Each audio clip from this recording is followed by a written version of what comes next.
defensive coordinator, will try to cover up these problems and have a successful defensive campaign for the Lopers this year. Earlier we talked to Coach Renner, and here are his comments. Coach Renner, what is going to be your primary defense this year? Well, we're going to try to establish the four-man front as we've done in the past, and go with 4 linemen, 3 linebackers, and 4 defensive backs. So it'll not be a great deal different than it's been in the past. Returning-wise, what players do you have back the same as last year? Well, we return all 3 of our starting linebackers, and we return a starting defensive tackle, 1 starting end, and 2 starting corners. So we think that we have a pretty good nucleus to begin with. Todd Suey and Scott Kovar, Matt Arts at linebacker, Todd Gransky and Scott Yonke in the defensive line, and Kevin Lyons and Rusty Conrad at corner. So that's something to build with. What players are going to be crucial in stopping the ball for you this year? Well, it always comes down every year to your seniors. You got to have your seniors do a good job. They're the guys that's been in the war, they've been down the line, and our defense is going to basically be determined by how well they play.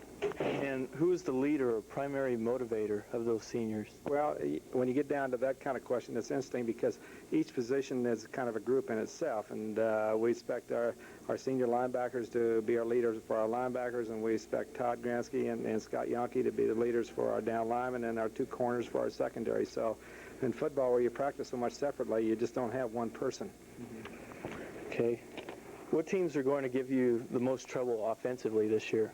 Well, boy, I wish that I knew that. At this point in time, I'm mighty concerned about Northern State, and I've not looked a whole lot farther ahead. But anytime you tee the ball up in the level of competition we play, I think that it's going to be a dogfight, and everybody's capable of moving the ball, so it's very difficult to say.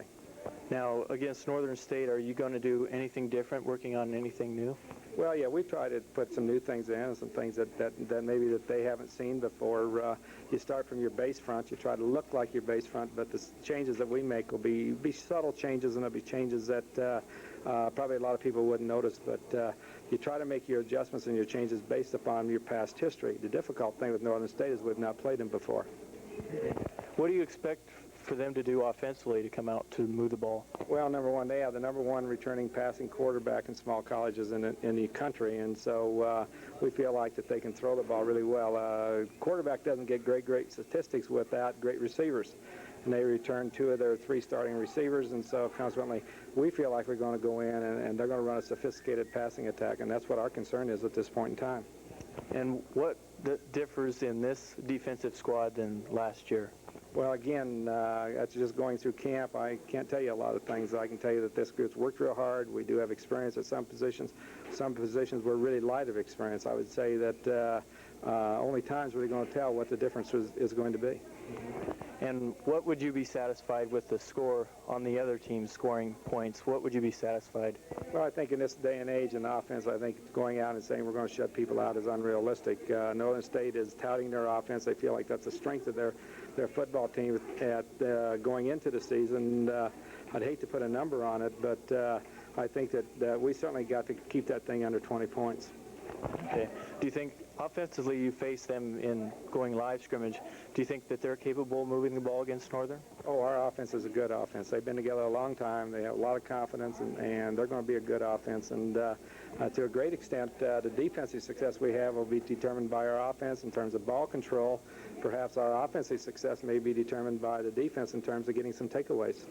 And last year, the defense spent quite a bit more time than they wanted to on the field trying to stop the opponents from turnovers. Are you hoping that, are you working on more conditioning this year, or just hoping that our offense will control the ball more? Well, you know, you always work on conditioning every year. You hope for the best and plan for the worst. And our guys have got to go in and realize that in the first ball game, anything can happen. There can be sudden changes on either side of the line of scrimmage, and they have to be prepared. If we had a crystal ball and we knew all those things, you know, it'd be a simple matter. But we certainly are a team, and we want to approach it that we're a team. We expect our offense to play well. Conversely, our offense expects our defense to play well. Okay, Coach, thank you and good luck. Well, thank you. This is the Old West. Affected Kearney's program. The question in regard to the NCAA has affected us a little bit in regard to eligibility for our athletes. And the NAIA didn't have quite as strict of eligibility as the NCAA has, so we've had to take a look to see what our people have done in the past. In defense of the NAIA, they're a little more stringent this year. In fact, it's probably more difficult than the NCAA. You have to have a 2.0 if you have over 57 hours here at Kearney State. So we've had to check that very closely, which certainly is a new for us. Also, in addition to that, has this move to the NCAA affected the football program scheduling for this year? Not really. This 11-game schedule was done before I got to Kearney State. Now, frankly, I'm happy that we have an 11-game schedule. Labor Day weekend's a little difficult, but it's important that we play this weekend in order to have the opportunity to schedule opponents who happen to be in a conference. And we probably wouldn't be playing Northern of Aberdeen tonight if we were going to play 2 weeks from now, or UNO next week, because they schedule the first 2 games of their season outside the conference. So it really hasn't affected us this year, but the 11-game schedule is different. It's a little new challenge to our coaches and our athletes, but I'm sure they're up to the challenge. I also understand that things have changed a little bit in how students can obtain their tickets for games.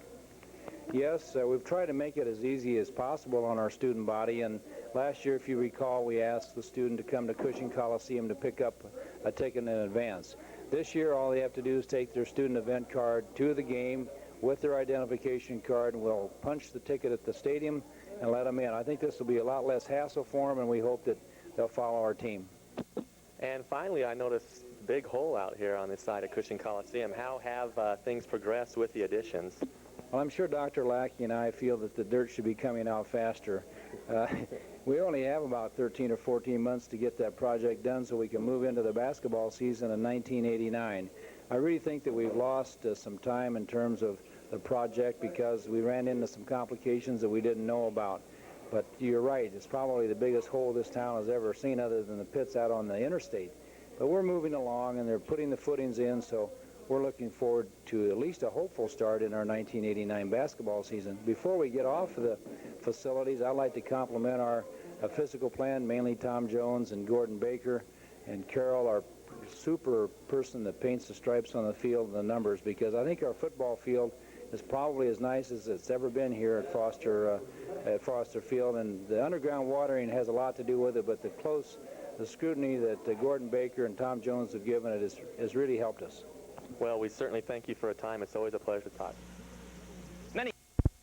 The record of 5-4 last year, considering the forfeit by Washburn, what do you feel are going to be areas of improvement for this year? Well, I hope that number one, we can be a lot more consistent on offense than we were last year. We were not an explosive offense. We played hard, but there were times that we just couldn't convert to third down situations, or we couldn't get the long run for a touchdown. Our scoring percentage from the 20-yard line on inside to the goal line was not very good. We need to improve that dramatically. So I think number one, that we look to be an improved offensive football team. Number two, I think with the returning players that we have, you know, on both sides of the ball, I would think leadership could be a real strength this particular year. And if we can solve some of the holes that we have, then we would expect to be a very respectable football team. Who are some of the returning men? I understand you have 35 returning lettermen altogether. Who can be some of the key people that we should look for this year? Yeah, well, Brian, we can talk offense first. Just talk with the offensive line. Paul Riley at tight end was a starter last year and is an excellent football player, and we're certainly going to depend upon him at that spot. Wade Robinson at offensive tackle is a sound player, and we would expect him to do a lot of good things for us. We feel good about Keith Hauser at the offensive guard. He's come on and has had a pretty good camp. Brian Casper at center started several ball games last year. So the other guard and tackle spot, we're pretty inexperienced. We have good experience to split in. Both Doug Banks and Travis Moline are back. They both have good speed. They have good hands, and we expect them to help us a lot. And then in the backfield, both of our fullbacks, Scott Shilhan and Brad Errolsmith, both return. And we have good depth at that spot, and we're really looking for a lot of good things from them. And then we also feel real good about our running back spot. Trevor Pavich is back, and Chuck Mosley came on in the spring. He was a redshirt, and he probably would start right now if we had to start a game tomorrow. And then, of course, Gary Hurt. He's not had a chance to play a lot, but he's a fifth-year quarterback. He does know our system well, so we expect some good things from him. Defensively, we don't have quite as many people back. We have Todd Gransky at defensive end is an outstanding player. Scott Yonke at defensive tackle. We just need to find another player to line up beside him, but he's a good player. We have excellent depth at three linebackers. Todd Suey, Scott Kovar, and Matt Arts are fine players. They don't make many errors. If we can shore some things up in front, they'll be as good a linebacking core as there is to any team that we will play. And then in the secondary, we have Rusty Conrad at one corner and Kevin Lyons back, and we're going to be inexperienced at free safety, and we're going to be inexperienced at strong safety. So, you know, again, there's some good leadership, but we just have to fill in those holes, and we have to find some depth. Watching the scrimmage this afternoon, I noticed Brad Aerosmith seemed to be running a lot harder this year. Can we expect to see more from him next year? Well, Brad has that capability. He just has to do it consistently. And not only can he run well, but he can also block well, as can Scott Shohan. That's one reason I feel so good about the fullback spot. I think either one of those young men can be in there, and they'll do a great job for us, give us great intensity. We hope to be able to run our fullback a little bit more, but we really don't have a lot of plays for him in our offense right now. And yet they just got to make maximum use. When they get a chance, they need to get out of it what they can. Looking back on last year and maybe some of the injuries that kept a few players out, do you foresee any of those injuries hurting any more of those players when they come back this year, or are they coming back fairly strong? The players that got through spring football are in good shape. The disappointments we've had is, as example, Matt Wilcox from Minden, who would have been a sophomore this year. He'd had a good spring season with us, and right near the end of spring, he sprained his ankle, and for some reason, it just never healed up. So he's not able to be out this fall, and that was a big loss. That hurt us bad. We had a couple of players that transferred that hurt us too, but as far as injuries, the players that came in that are healthy, I don't see any problem there at all. Let's take a look at the conference standings, and the NAIA comes out in a couple of days from now.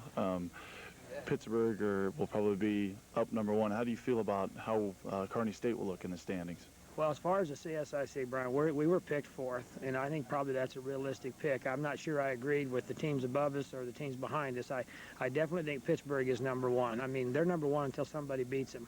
I probably would have picked Emporia number two instead of Washburn. I think Emporia's got a lot of players back, and they got some talented running backs, and they're going to definitely be a powerful force in the conference. I think Washburn will be in there. I would have picked Wayne higher than what the press picked them. I think that they've got a lot of people coming back, unless something's happened that I don't know about. I just feel like that they'll be a very good team, and I think we'll be right in the thick of things. I'm not going to tell you we can win it, but that's our goal, and we're going to give every game we can our best shot. Have you added or changed anything as compared to last year? Maybe looking at UNO coming up right away. Have you changed anything? Can we expect to see anything different when the game with UNO? Well, Brian, I'm not sure that the average fan would maybe notice all that much different. We changed a lot of things in the offensive line. We're trying to do things that we feel like would be more suitable to the players that we have that make up our squad. We're not going to pull our linemen as much as we have in the past. We're going to try to be more aggressive, more physical from that point of view. We have expanded our passing game just a little bit and from some different sets. But really, in reality, we're going to have less offense than what we had in the past. Defensively, we went out this past spring and we did a lot of experimentation. We looked at an entire new front, and then lo and behold, when it was all said and done, we went back to what we had been in the previous 5 years, because we know and we understand that really well. So there won't be a lot of things that'll be new. There'll just be some new people doing some things. Looking ahead far into the season with the game with Pittsburgh, how do you think Kearney State's going to fare against Pittsburgh this year? I think I'll be able to answer that question a lot better when that time comes, because, you know, when you open up with Northern State, and they're a very good team, then you play UNO at their house, and then you go to Moorhead, Minnesota at their place, and then you come back and play Fort Hays State. If we can get through those first four football games, and we can be on the right side of the ledger, you know, if we could be 3-1 or 4-0, then I think that we're going to be tough for anybody on down the line. But if it would go the other route, then you just don't know. We do have to stay injury-free. There's no question about that, because at this point in time, depth is a real critical factor. Kearney State tied for second in the conference last year. How do you think that's helped maybe improve Kearney State's image as maybe a powerhouse in college football? Well, Brian, I don't know about that, but I know that no team has won the conference as many years as Kearney State. They've won or shared it 7 times, and that's a real tribute to our players and to our coaches. And I think that people have a great deal of respect for our program. It's just that the level of competition has increased so much. And for a while, we lagged behind a long ways in terms of scholarships. Even when we were winning it, there was no comparison. And fortunately, you know, that's beginning to change, and our ability to go out and award scholarships has improved dramatically. We're not where we want to be. We're able to attract a better quality athlete, and I think that our freshman crew that we have this year is indicative of that fact, that some of the young men that we have are outstanding players. We wish we had a few more from Nebraska, but we're going to take them from wherever we get them. But the athletes that we brought in from Texas are outstanding players. The ones that we have from Colorado are going to make great contributions to our program. The quarterback from California we think will be a fine player. And we tried really hard to recruit in Nebraska, and we certainly got our share from Nebraska. But we're going to go wherever we have to go to get players to be successful. The big question on everybody's mind is now the addition of the NCAA. Do you think that's going to help in the recruiting and just in competition altogether? Brian, that's a good question. There's no question about it in my mind. I initially felt like that it would be another hindrance. You know, they have lots and lots of regulations. But the neat thing about the NCAA is you walk in and you sit down and you talk to a young man, he can immediately identify with the NCAA. That's all they see on television. They don't even know what the NAIA is. So there's no question in my mind that it helped us a great deal in recruiting, at least out of state, when we could walk in and say we're NC2A school and you know, Division II. And I just think that we gain more respect. Okay, looking forward to this season, what would be your primary goal just for long term? Well, we have a series of 4 goals that we set up for our players. The first one is kind of already passed. We decided that we wanted to be a stronger football team. I'm trying to get this right, August 14th, 15th, than we were May 2nd. And I think that our testing verified that we've made some progress there. I wish I could say every athlete was stronger, but that would be not true. The second thing we said we wanted to do was to win our first ball game, and that's a tremendous challenge for us, you know, to get off on the right track. That's why what we're doing right now is so important. We want to win the CSIC. And, of course, that's down the line. You know, that will take some time for us to get that. We wanted to be a physical football team. We wanted to play 60 minutes of hard of football as we possibly can, and I thought our scrimmage today showed tremendous intensity. And we just got to carry that over on down the line. Okay, thanks, Coach, and good luck on your season. Thank you.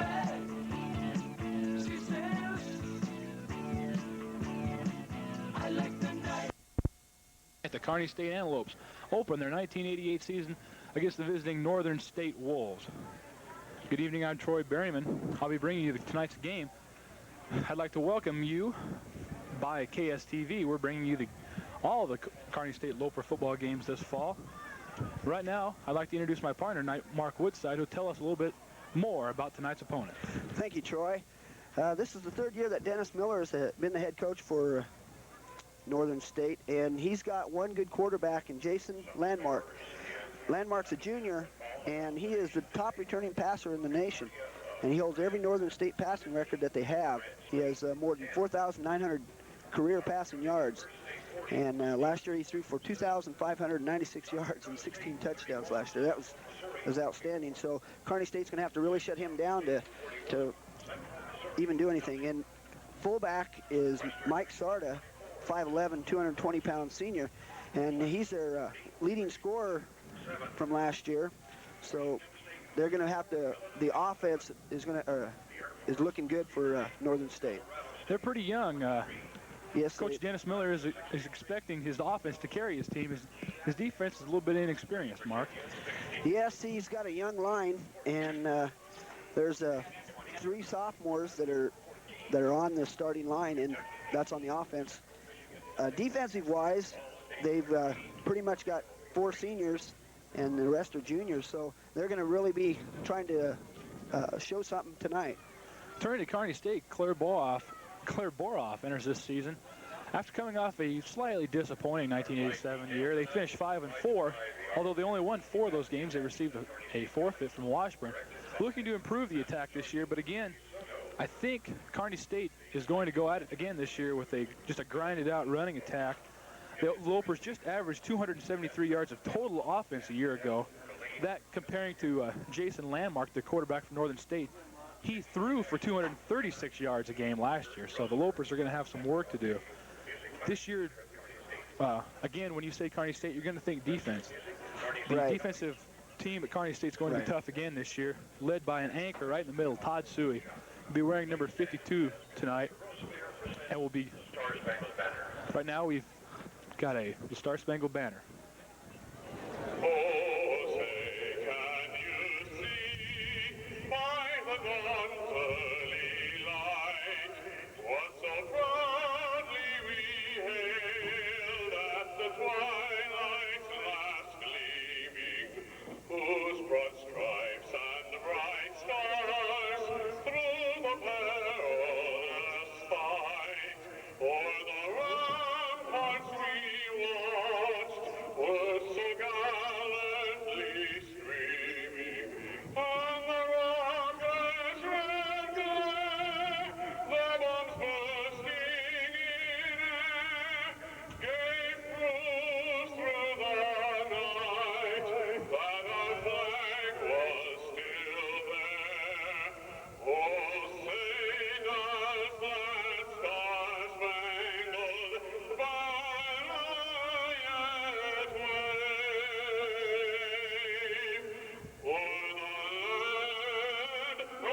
a booming rendition of the Star Spangled Banner performed. We're about 4 minutes away from from the start of tonight's game, and as I was saying, Todd Suey anchors a impressive defensive unit for Kearney State. He'll also be handling that great passing attack from Northern State.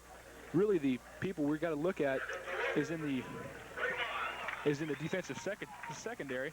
As you see the Kearney State Lopers trotting onto the field.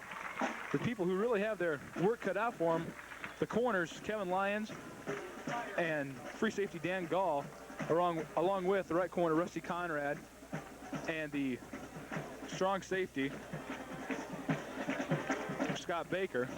They're really going to have their work cut out for them stopping Landmark because, as we said, Landmark is just a heck of a quarterback. He's passed for over 5,000 yards in his career. It's really a game of two contrasting styles, Mark. Right. Kearney State, grinded out on the ground, and Northern State of Aberdeen, South Dakota, their coach told us to expect the ball in the air 35 to 40 times a game tonight. Right. If Landmark can get his passes off, that's what they're going to be moving for. And I think Kearney State's going to have to be putting the pressure on the outside. And if they can shut down the outside, they're going to get it. You have to go back all the way back to 1980 to find the last time Kearney State College won its season opener. That was against Moorhead State of Minnesota, 17-6. So it's been 7 years since the Lopers won their season opener. I know Coach Boroff would like to get his blue and gold team off to a good start. Yeah, they seem pretty keyed up right now too, and I'm expecting it's going to go quite a game. Really, the Kearney State Antelopes, their anchors will be on the right side with Keith Hauser and Wade Robinson on the offensive side, both well over 300 pounds. Right. Let's go down some of the starting lineups. For the Kearney State offense, tight end Don Lee, who's 225-pound sophomore, filling in for Paul Riley, who's out with the leg injury. The left tackle will be Scott Biddicombe, a 254-pound junior. Left guard Dennis Fozzie. Center is Brian Casper. Right guard is Hauser, as I said. The tackle is Wade Robinson. Split end is Doug Banks, 176-pound junior. The quarterback is fifth-year senior Gary Hurt. Saw limited action last year behind Mark Voss. He's a 206-pound senior. Fullback is a bruiser, Scott Chohan, 225-pound senior. The tailback, sophomore from Tampa, Florida, Chuck Mosley, 170-pound sophomore. The slot back is Ryan Siss. And the place kicker tonight, Darren Grauerholtz, a 200-pound freshman. What about the Wolves' defense? The defense for the Wolves, the outside linebacker is 42 Tom Sayer, and he's 6'1", 225-pound junior. Left tackle is 78 Pat Riddell, 6'2", 245-pound senior. Nose guard, number 60, Tony Buthy, 5'10", 215-pound senior. We have right tackle 70, Bruce Dodders, 6'3", 245-pound junior. The outside linebacker is Mike Flakus, 6'2", 230-pound senior. Punter is Dale Lardy, 6'3", 215 pounds, and I've heard he can boom him if he gets his foot into it. Cornerback Kevin Fiedler, number 23, 6'2", 185-pound sophomore. Inside linebackers, 99 Mike Moore, 6'3", 215-pound senior. Strong safety, 41 Wade McKittrick, 6'1", 200-pound junior. Free safety Scott Hagan, 5'10", 180-pound senior. Inside linebacker, his brother John Sarda from Mike Sarda. They're brothers, and one's on offense and one on defense, so we'll probably be calling that name quite a bit tonight. He's 6'2", 215-pound junior. Cornerback is Mark McNary, number 19, 5'10", 190-pound junior. We're about ready to go here. Kearney State will kick off, and it will defend the north goal. This is Grauerholtz, a freshman from Kensington, Kansas, teeing it up, getting ready to get the 1988 season underway. The officials, Scott Koch, John Walker, Jim Jankowitz, Paul Wiseman, John Bateman, and tonight's referee is Fred Hutchinson. And they've got about a 20-mile-an-hour wind, too, so... Yep, Grauerholtz just had the ball blow off the tee. So Northern State from Aberdeen, South Dakota visits Kearney, and I know the Lopers would like to be rude hosts. Getting off to a good start is one thing Coach Boroff told us that his team really needs to do this year. The 88 season is underway. And there it goes. It's a good kick by Grauerholtz, taking it to the 2-yard line. On the right sideline. Good kickoff coverage by the Lopers. Bring it back, Scott Hagan, a free safety. He is swarmed under. Leading the charge is number 40, Troy Schubert, a 203-pound junior from Elm Creek. Also, number 98 was in there. Him and Troy were just on that play together. So we'll get a good look at the 1988 Kearney State College defense right away. Keep an eye on number 52, Todd Sue. He's a preseason All-American candidate. I'm expecting a pass right now. You betcha. I think they'll come right out. Landmark is number 16. We'll see him a lot. Drops straight back. He has 3 receivers in the pattern. Ball is tipped. Incomplete. Great coverage over there by Baker, the strong safety, and it's knocked down. Pretty good defense there, Mark. Yes, it was. Baker read that play, I think, from the start, and when that receiver went out there, he followed him all the way. Pass was intended for the tight end, number 17, Steve Hansen, but broke it up nicely. That brings up a 2nd and 10 now. We're just underway here at Foster Field.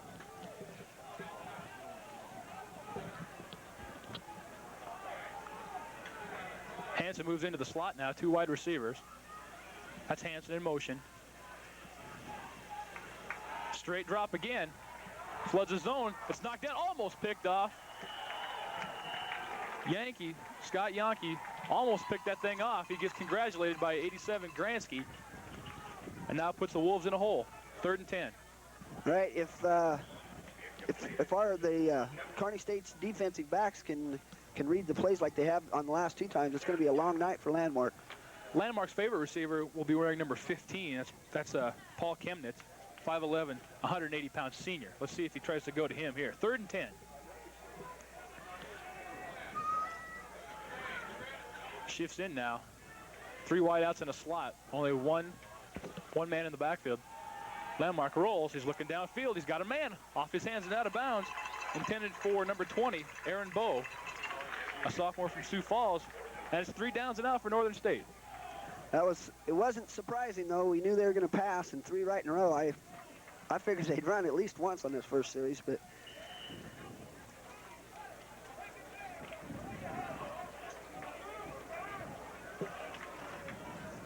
back deep for Kearney State, Kevin Lyons, number 5. And it looks like Travis Valine, number 16, a sophomore from Imperial. Pretty good snap. Poor kick, though. Lyons let it bounce in front of him. And I go ahead and let the Northern State down it. I saw the punter, number 11, Dale Lardy. He's a backup quarterback. He's not a particularly good punter. Northern State has had problems filling their kicking game this year. right. That was punting against the wind, too, and that wind could play some havoc with Northern State's passing attack. The flag's almost straight out, but nevertheless, it's great field position for Kearney State. They bring up the ball. 5th-year senior Gary Hurd at the helm. High formation for the Lopers. Starting at the Northern 48-yard line. That's Sis in motion. Pitch.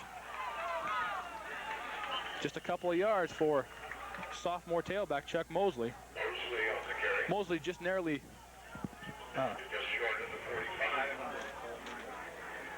beat out Trevor Pavich, but Coach Boroff said we'll see quite a bit of both of them. right, and they went right up the middle on that, and they took out the line, and I could see the hole. It just closed up really fast by their linebackers. That's Doug Banks at the top of your screen. I formation for the Lopers. 2nd and a long 8. Hurt's going to throw. He's looking for Banks. Off his hands, incomplete. A little bit high, but Banks got 2 hands on it. Yeah, it was a nice play by Mark McNary, too. He waited right there for the receiver to get the ball, and then he nailed him. Brings up 2nd and 7 for Kearney State.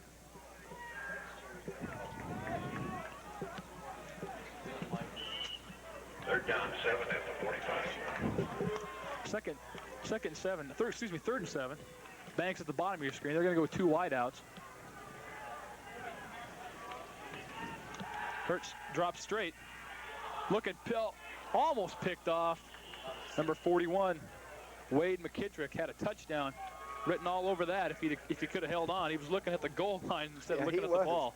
He was there all the way if he could have hung on to it. That was just a poor pass from Hurt. You are watching KSTV channel 25 in Kearney, Nebraska. This broadcast is produced by students in the broadcasting department at Kearney State College. Number 20, Doug Banks, back to kick. Banks is listed as a split end. In fact, he started the game as split end. Northern State looking like they might try and block it. They're not going to. Good kick by Banks. Nice putt. Into the end zone. Northern State will start at their own 20-yard line.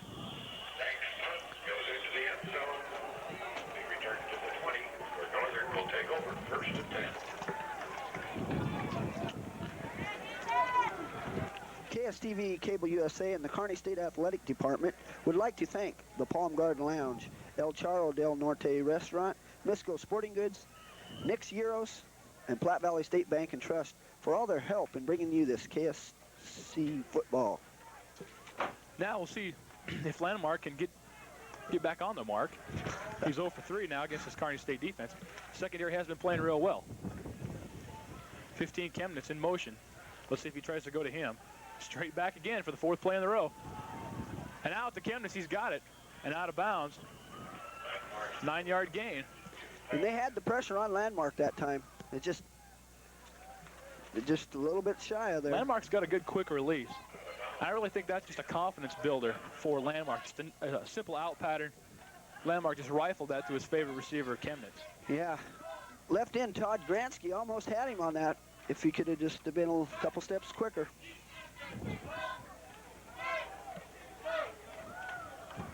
Sam Flackus, number 83 at the bottom of your screen. And Chemnitz in the slot. 2nd 1. Might see a run and play here. Oh, flea flicker. He's got a man deep. There's Chemnitz. Ball is a little underthrown, but we're going to see a flag. Yep. I saw that before he even threw it. He was right in his face. Was that Lyons? I believe it was. I believe it was Kevin Lyons. It was a nice play. The handoff was to Schaffelbauer, 5'10", 190-pound freshman who pitched it back to Landmark. Landmark chucked it down the field. The ball was well underthrown, but Lyons didn't know that, and he got his hands up and touched Chemnitz, which is a pass interference call.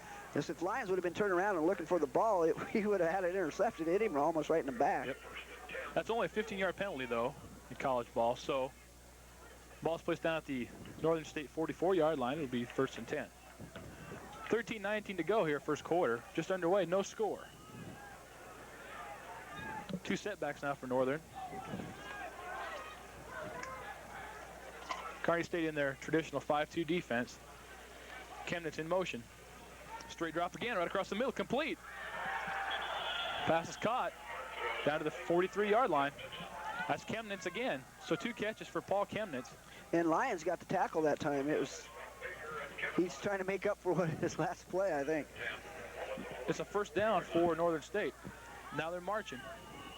Kevin Lyons is from Gibbon, Nebraska. His major is biology. And he's been on the dean's list for 2 semesters now. He is married and he has a 2-year-old daughter. Northern State floods the left side now. Three receivers at the bottom of the screen, and they pitch it. They run to the strong side, trying to get to the corner, but he can't. Nice play there made by Dan Gall. Free safety came up from his free safety spot. Rusty Conrad also there to help. Yes, that was good outside containment there, and that's what Kearney State has to do to control this game. When Northern State does run, it will probably be 35, Mike Carta. He's one of their rushed for over 700 yards last year. That's pretty tough in this type of offense. Carta and number 20, Aaron Bowe, will handle most of the running back chores tonight. Hanson in motion. Straight drop for Landmark. Across the middle again, it's dropped. Just couldn't hang on to it. Pass intended for number 17. Or excuse me.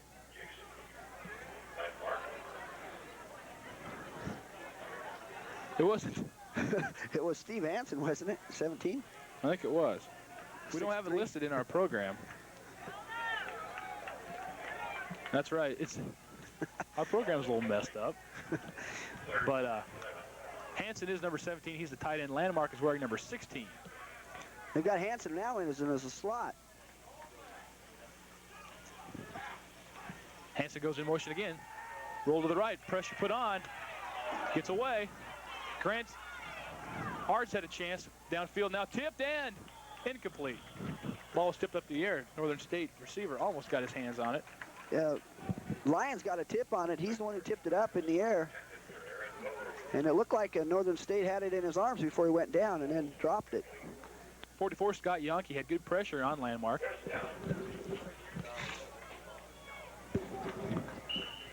How to bring up 4th and 11 now. Lardy back into punt. We'll see if he can get a little better kickoff this time. Yeah, he is punting in and win again, so he's going to try for a little bit better punt this time. No pressure at all from Kearney. Not real good. He got it up in that wind. But a pretty good roll. It's going to end up down around the 15-yard line. So Kearney is going to start from just inside their own 15-yard line with their second possession. So the pass interference call does not hurt Kearney. And we'll see if we see a little more of the offense this time. Hurt, 6'4", 198-pound senior. Chohan and Mosley. See if Boroff can get his players going on a good drive this time. Banks at the bottom of the screen.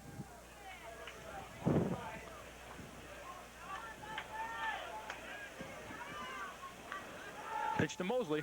Around the left side, he's got a little bit of daylight. And he swarmed under. And you can see all 11 Northern State players around the ball. That was good pursuit that time. Here comes Valine in with the play, and Sis will come out. Gain of about 4 on the play. Brings up 2nd and 6. Every Thursday at 5 p.m., KSTV News Magazine will inform you on the latest happenings in Kearney community and on the campus.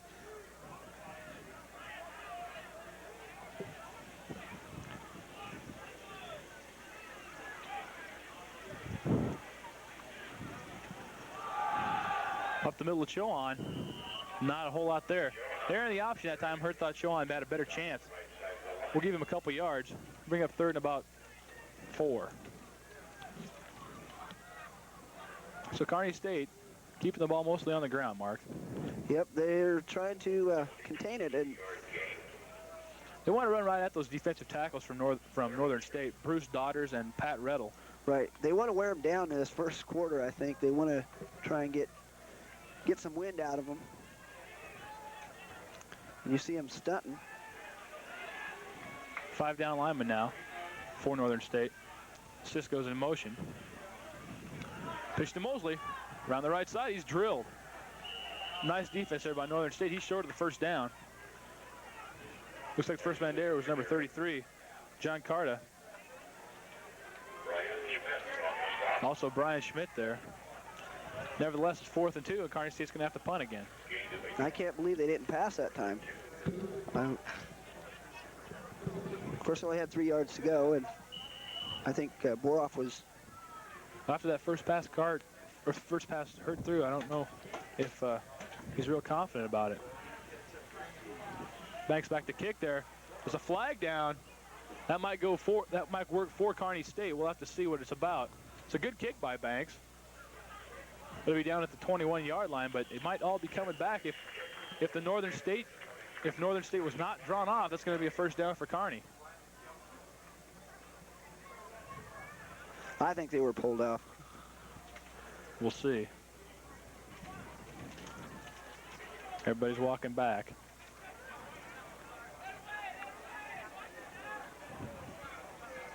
Illegal motion, Kearney State. Looks like Northern will have Mr. Banks kick it over, too. That was a really good punt that time. So we'll mark off 5 yards. We'll do it again. That was almost a 50-yard punt. Banks did boom that sucker. He's a junior split end from Imperial. 9:31 to go, first quarter. It's a scoreless game. And we've already seen the really 2 drastic styles of this game. Kearney State run, and Northern State's going to put the ball up in the air all night. Right. Kearney State has that big offensive line, and they're going to try and run behind them all night.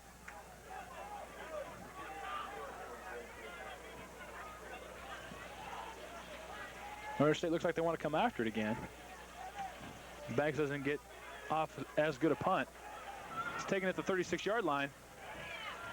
Pretty good punt coverage. He only gets about 4 yards. It's Scott Hagan again. Tackle made by number 14. Excuse me.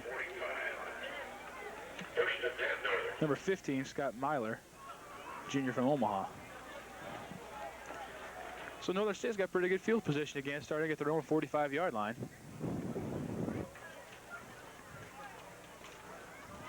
That wasn't too bad of a return for Northern State.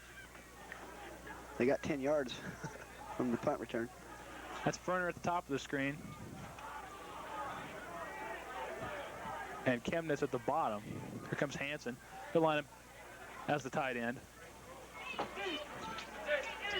Bow in motion. Landmark straight back. 4 receivers in the pattern. He's got a man, but it's incomplete. Nice play out there on the wing by Kevin Lyons. 6 foot, 175-pound senior from Gibbon. 2nd 10 now. Lyons is getting in on a lot of plays tonight. And he's kind of the workhorse in the defensive backfield. The defensive backs will get their eye full of Northern State tonight. Doing a pretty good job so far. Sam Flackus, a wide receiver at the bottom of the screen now. Drop play. 35, Mike Carta. And Todd Suey makes a tackle. As we said, Sarda, the fullback, is wearing number 35 tonight. Suey stuck his helmet right in those numbers on him, on Suey, or on Sarda. His brother, John Sarda, is the inside linebacker. He's wearing number 33. Give Sarda about 3 yards. Bring up 3rd and 7 from the Northern 47-yard line. Split backs now, Sarda and Bow. Straight drop, everybody in the pattern. Landmark wants to go deep. He's got a man. Good catch. That is a great catch by number 16.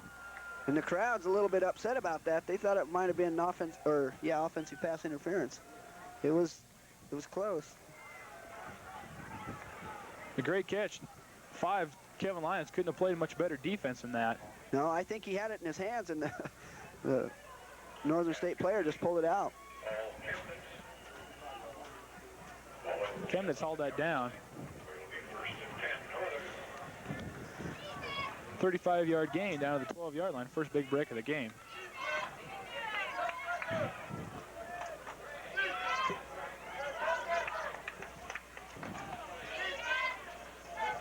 One tailback. They give it to Sarda. Sarda up the middle.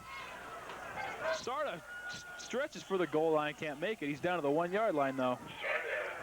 Kearney State kind of looking for the pass, and Sarda broke it to the 2-yard line. It's close to a first down. Don't miss the Lady Lopers match against the UNO Lady Mavs this Tuesday at 8 p.m. That's KSC Volleyball on cable channel 25, KSTV. First down, Northern State, 1st and goal from the 2-yard line. So we'll see how the Kearney State defense can react to having their backs up against the wall. The goal line defense looks, I believe they're going to run. I still can't believe that catch made by Chemnitz. 35-yard gainer down the sideline. Lyons looked like he had that right in his hands. In any event,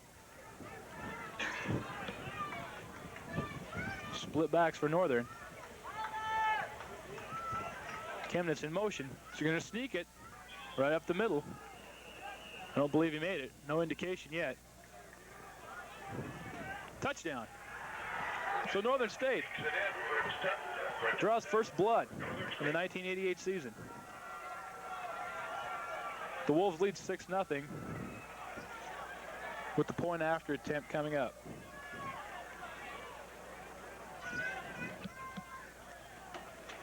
That was a good play by Landmark. I think they were supposed to be going around the end, and he saw something up the middle, so he audibled it. I think you're absolutely right.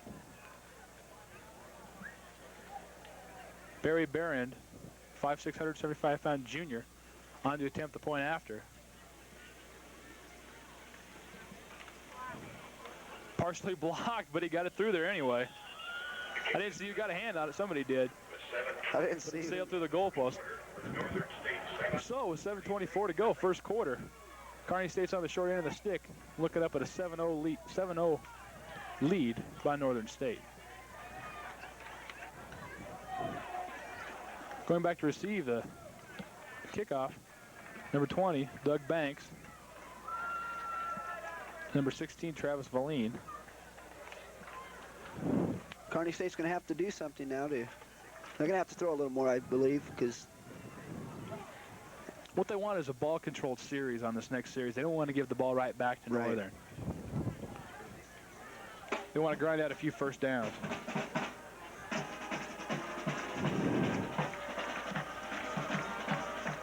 '56, Eric Mentelli, excuse me, will kick off for Northern.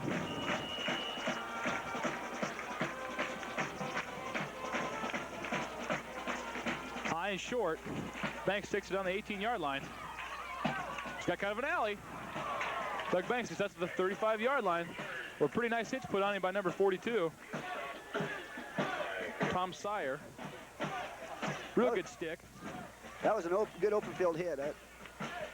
Sire just stuck him right in there. I didn't see who was low on Banks, but there was somebody low on him too, and he just went like a pancake. Kearney State still in the I formation. Sean Juan's a fullback. Looks like Trevor Pavich is now the I back. That's Banks at the top of the screen. This is Pavich. He is drilled and met right at the line of scrimmage. No gain. Number 33, John Sarda, linebacker. He's at Northern's equivalent of Todd Suey. Sarda makes the tackle. No gain for Pavich. Sarda's been in quite a few plays tonight. And I believe he's going to be in a lot more before the night's over with. Valine in motion. Hurt rolls left, got a man, complete. Out to Banks, and Banks stretches for a first down. I think he got it. So nice play by Gary Hurt. Fired the ball out to Banks. And it is a first down. Yeah, McNary was right there too, and he just stopped an open field run there by.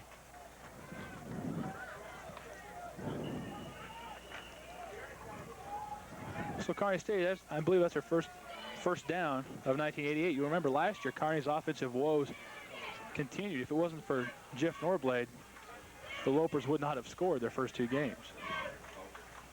Pitch to Pavich around the right side. He's got a little bit of room. And he moves the pile out about 5 yards into Northern State territory. They run it right behind Robinson and Hauser. That's what I think they wanted to do, right behind those two 300-pounders.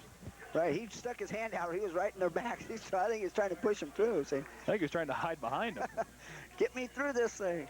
That was a good run up the middle. So Kearney's showing a little bit of offense right now, and that's what they need to do. They need to march the ball right down the field. I think there's going to be a pass right now. Valine in the slot, Banks top of the screen. That's Valine in motion. Give to Pavich, around the right side again. He's got another first down. Fooled me.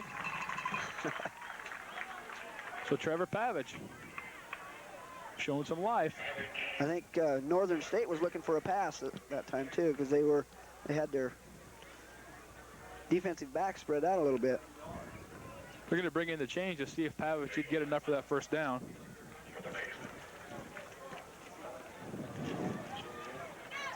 September 20th, KSTV presents a program produced by the KSC Art Department entitled What I Love to Draw. It will feature animated cartoons done by KSC art students. That's September 20th at 8 p.m. And you don't want to miss it. I'm going to be tuned in. to cable channel 25 KSTV. First down, Kearney State. So 2 consecutive first downs for the Lopers. That sounds pretty interesting to me. I'm a cartoonist anyways. I'd like to see that. The offensive line doing a good job. Robinson, Hauser, Casper, McCaw, and Biddicombe.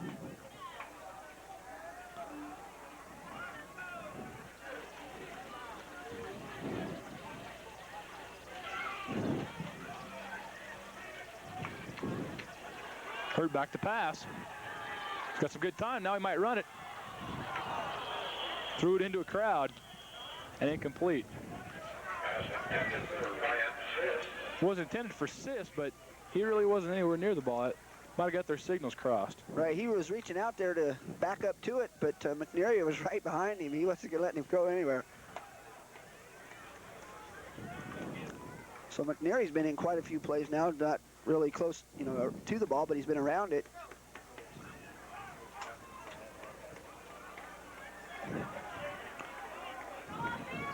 Tight end split into the right side now. Give to Pavich to the left side. He's got some running room. Trevor Pavich, I like that play. That was a good play. Now he had a blocker in front of him to his left. If he would have cut to the outside there, he might have made him 5 or 6 more yards. I like that play. They stacked the offensive line to the short side of the field and faked to the fullback Chohan, and then gave it to Pavich the other way. Sarda again on the tackle. Pavich is really rolling up the yards now. Loper stick with the I formation, Sis in the slot.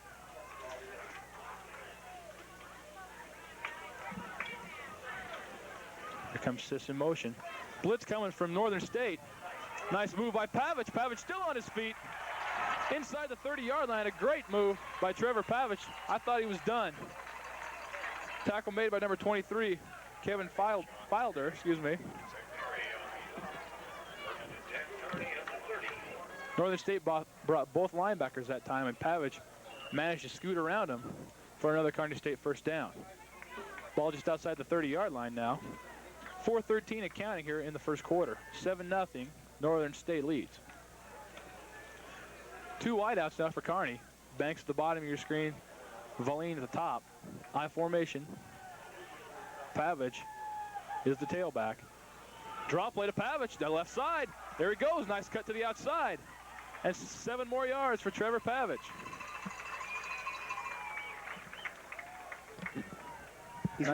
He's looking pretty good right now. Another nice draw play from Kearney State. And he was patting his head. He says, "Give me a break, coach." So he comes off. McKittrick had to come up and make the stop. 2nd and 3 for Kearney.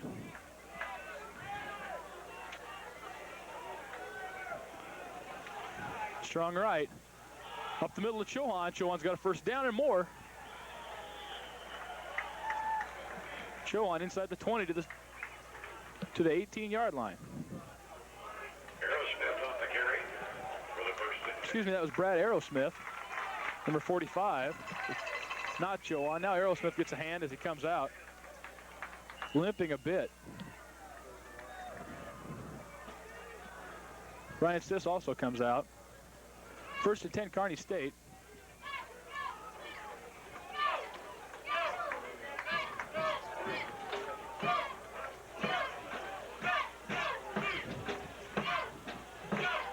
Bowling in motion. Hurt pitch play. That's Mosley this time.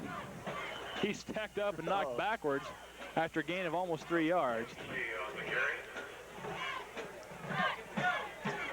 Number 14, Michael Embrock, as well as 41, McKittrick, came up to make the stop. That was a good play by McKittrick. He read that play all the way from... McKittrick came up and stuck Mosley and drove him back into the ground. So 2nd and 8 now for Kearney State at the 16-yard line. That's Chohan and Mosley still in the backfield, and that's Sis in motion. Counterplay to Mosley. A nice spin move, but still can't get out of the grasp. He got down to inside the 15-yard line, but that's all.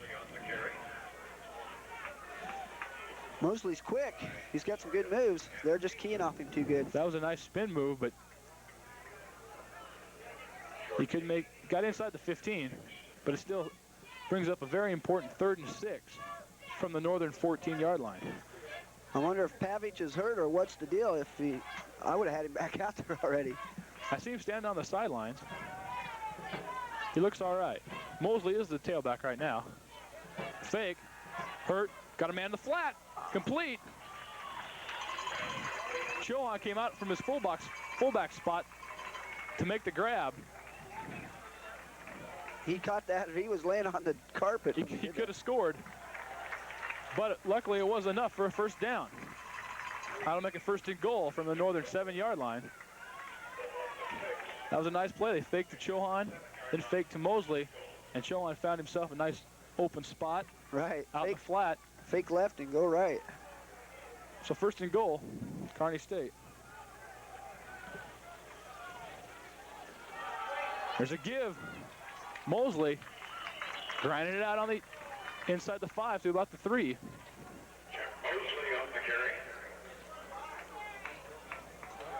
Mosley starting to get his feet underneath him again. McKittrick, number 41, is pretty active. I've been calling his name quite a bit. McKittrick, listed 6'1", 200-pound strong safety, so he's a pretty big kid. Very big. 41 seconds to count here, 1st quarter. 2nd and goal from the 4-yard line. Pitch to Mosley, trying the left side. He's close, but not in. He's to the 1, inside the 1. I thought I seen him airborne there for about a half a second. How to bring up 3rd and goal.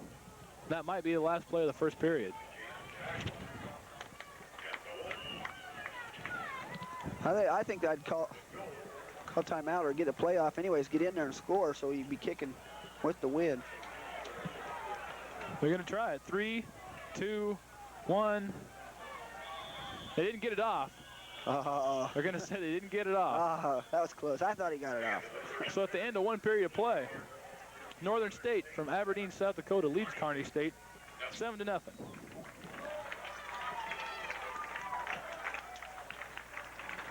If music makes your world go round, then don't miss Rock World right here on KSTV cable channel 25 every Sunday at 2 p.m., Tuesday at 6 p.m., and Thursday at 5 p.m. If you believe a picture can tell 1,000 tales, then KSTV has the show for you. Modern Talking Pictures every Tuesday at 5 p.m. right here on cable channel 25. We'd like to remind you that you are watching KSTV, cable channel 25 from Kearney State College. This telecast is produced and directed by students in the telecommunications department at Kearney State College. We'd like to thank our cameraman tonight, Tim Anderson, and our director, Brian Vodenall, for trucking all this stuff over for us and letting us do the game. We enjoy the experience, and we enjoy Kearney State football. 3rd and 2, as we start the first play of the 2nd quarter. Kearney State headed into that win now. Banks in motion all the way across the field. The give is to Pavich. He spins. He's close, but he's short. Looks like about the 6-inch line. That's going to bring up a 4th and 1. I wonder how Hurt's going to be affected by the wind now going into it.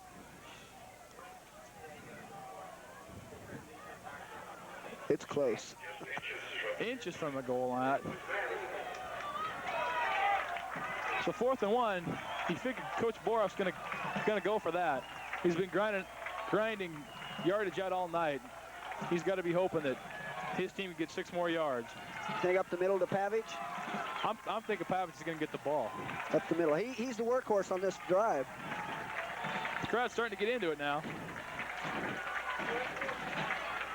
Split backs now for Kearney State. 4th and inches. Sis in motion. Pitch play to Pavich. He tries to the left side. He's in there. Touchdown, Kearney State.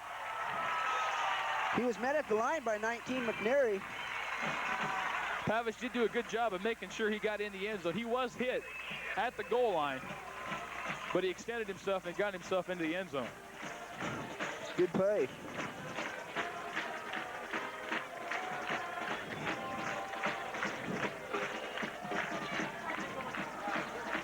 Pavich is from Lincoln Southeast, and he's a business comp major. He can bench 270 pounds. Garholtz with the extra point attempt. Up and good. It's a new ball game, folks. 14:09 to go, second period. Aberdeen, South Dakota, 7. Kearney State College, 7. Pavich did get a lot of playing time last year. He's a 175-pound tailback. He's a junior this year. He does bench press, like Mark said, 270 pounds. He squats 405, so for a little guy, he's pretty powerful. He could go up the middle real good.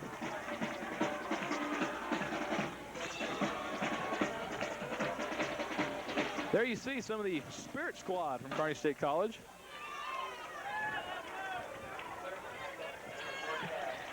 Trying to get this crowd fired up. Not a whole lot of people across the way from South Dakota. It's a long trip from Aberdeen. Garholtz to kick. Aberdeen came down last night. They were practicing at 5 o'clock. And I saw him out on the field trying to get the feel of this field. High short kick, taken to the 25-yard line by Hagan. Flag on the play. Hagan gets out almost to the 35-yard line. But I think we're going to have a clip. Yeah, I think 28 got clipped from Kearney State. Yeah, Those other guys play a little farther east. a little farther. I didn't say it. Did you listen to the game? Yep, listen to the game today. Sounds like they're going to have another stellar team. Find out a little more next week when they play UCLA. Right. Call is illegal use of the hands on Northern State, so that'll back them up a little bit more. We'll see how Landmark likes going with the wind, see if it helps him. There you see referee Fred Hutchinson making the call. So Northern State will have to start from their own 20-yard line.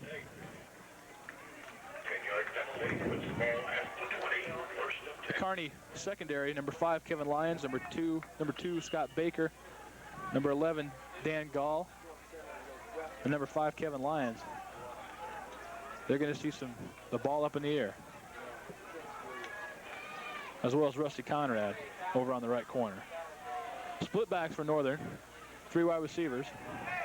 He's back, looks like a screen. There it is, wide open. Screen pass to Sarda. Flag on the play. Sarda's still on his feet. Suey brings him down out across the 40-yard line. You could see that. I could see that play developing from up here.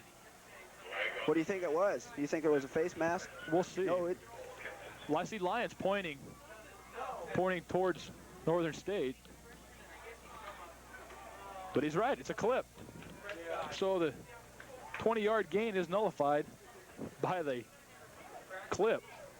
That's a good thing for Kearney State. Sardo's wide open in the flat. There you see the Kearney State defensive squad.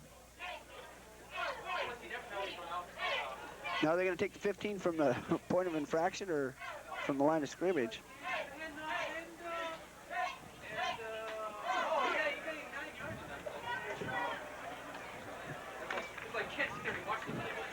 Looks like you're right, Mark. 15 yards from the spot of the foul. And it will stay first down. Oh, they moved the chain. First and 13 for Kearney State, for Northern State, excuse me.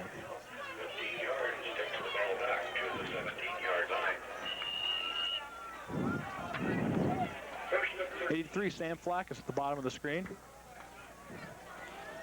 2 backs in the backfield for Landmark.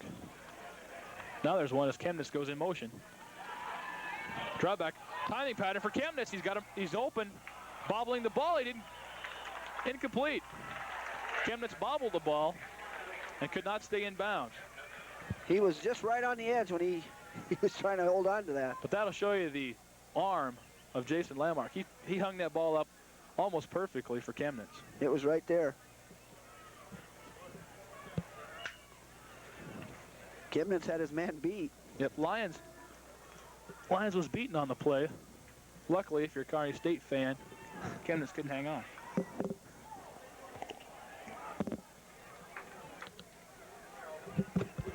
Second and 13 now. Northern State at their own 17-yard line. Hanson comes back to the bottom of the screen in motion. Give up the middle to Coe. Bow out. Got about 8 yards out to the 25-yard line.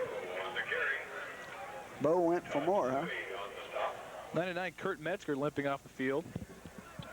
Pickup on 6. 3rd and 7. Brings up a big 3rd and 7 now for Northern State. I think we can expect the ball going up again.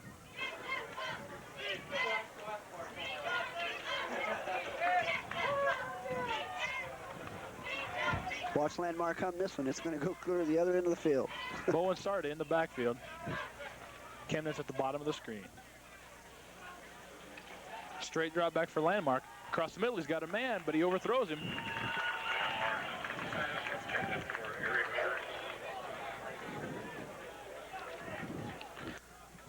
So to bring up a punting situation. Now that was 17. According to ours, it's Steve Hansen. Who do they have for? They've got Landmark as 17 in the program, and that kind of messed us up for a little bit. Landmark's wearing number 16, and Darren Hansen, is wearing number 17.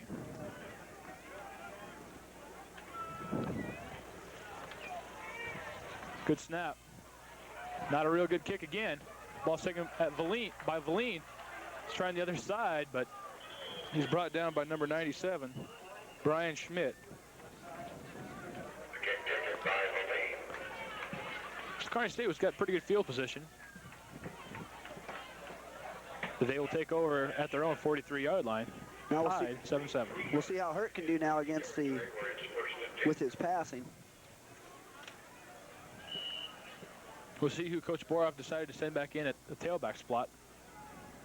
Hurt is still the quarterback.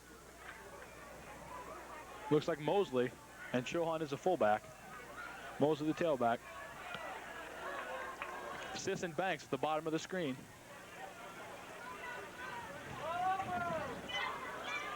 Hurt gives to Mosley. He jukes and slips and slides for almost 5 yards. That was a good juke by Mosley. Kearney State wants to do that. They want to keep themselves in the second 5s, the second 4s, instead of ending up with a 3rd and 12. They want to keep themselves in short yardage situations. Right. Hurt's a lot better short passer than he is a long passer. That's right. And they want to try to keep him close to that first down marker. Valine in the slot, but still I formation. Then here comes Valine in motion. Some movement. Flags all over the place. I believe the right guard jumped on that 73. You're absolutely right.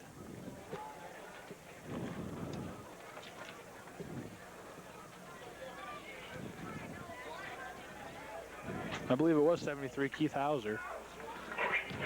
Running at practice. 5 yards. He's 2nd down. There you see the Kearney State defensive squad. Terry Renner down there trying to describe some of the things Landmark and his offensive teams are doing, see if they can shut Northern State down. They've done a good job. One big play, 35-yard pass, hurt him. This is Hurt. He wants to throw. Across the middle, he's got a man off his hands and incomplete. Not a bad throw there by Hurt. Just out in front of Banks a little bit, went off his hands. That brings up a 3rd and 11 now, and these are the situations Kearney State doesn't like to be in. Don't miss the Claire Boroff show every Sunday at 4:30 p.m. and Thursday at 7 p.m. Coach Boroff and the KSTV staff will take an in-depth look at the ins and outs of KSC football. The Claire Boroff show every Sunday at 4:30 and Thursday at 7. 3rd and 11 for Kearney State. Still with the I formation. Hurt fakes to Mosley, trying to set up a screen, I think. Hurt throws it into the ground to avoid the sack. Coaches across the way want intentional grounding, but they won't get it. Mosley was out there, but Hurt made sure nobody was going to catch that ball. 99 put the pressure on Hurt that time, and he hit him hard. 99 Mike Moore, 6'3", 215-pound senior, with some heavy pressure. So here's Banks again to kick. And Scott Hagan back deep. There's Banks. Split and punter this year for Kearney State.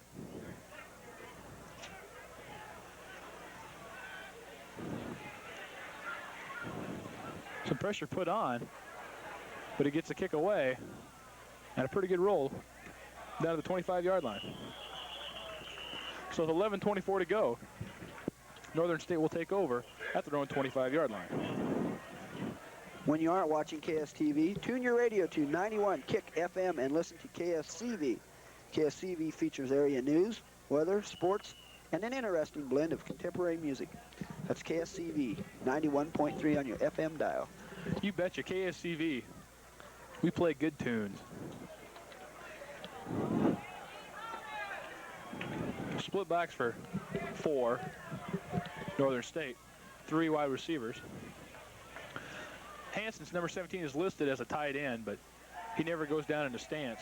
They flood the zone looking for Hansen. Complete for a first down. Baker was on the coverage, didn't have bad coverage at all. No, he was right there. He did his assignment, what he's supposed to do. Landmark really threaded the needle. And he's using that wind to his effect, too. That's right. I think we'll see the ball in there even more.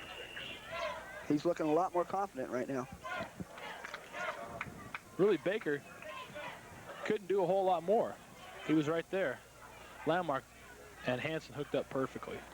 11 minutes and counting to go in the half. 7-7 tie. Chemnitz in motion. Back to pass again. Timing pattern tipped and picked off. Lyons. Kevin Lyons on the run back. Gets back to the 36-yard line before he goes down.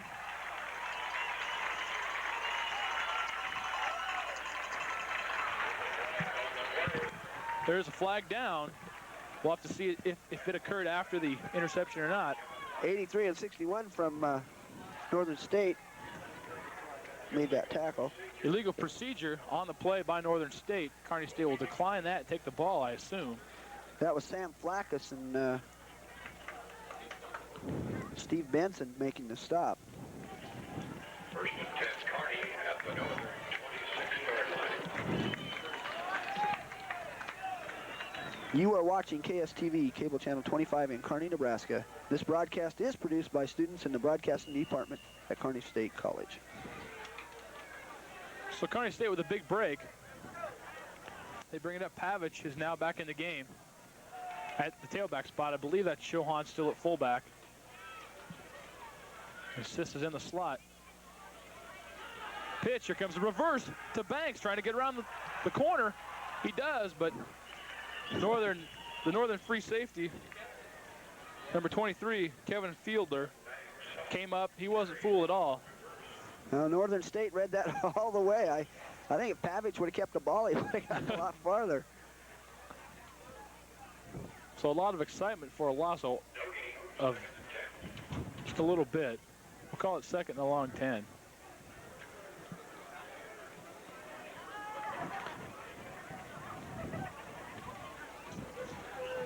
I think they broadcast their play too much on that one. Yep. Banks came pretty deep, too. He didn't get the handoff. He didn't get the handoff right at the line of scrimmage. You got it clear back around the 50-yard line. That's this in motion. Hurt, play action. Wants to pass. He's got a man open. Complete to the tight end. Number 80, Don Lee. Hurt with a nice pass for a first down to Lee. Lee had both his hands on that ball when it came to him, so Hurt really drilled it in there. First and 10, going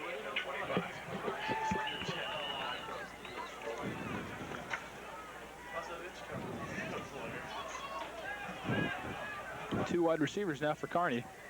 Giving a little bit different look. Chohan and Pavich in the backfield. Hurt still calling signals. 4 down linemen this time for Northern State. Kind of a 4-3. Quick pattern, quick out to assist, complete. He's hit immediately and brought down by 19, Mark McNeary. Game about 4 on the play. Second 6 now. Inside 10 minutes to go, first half.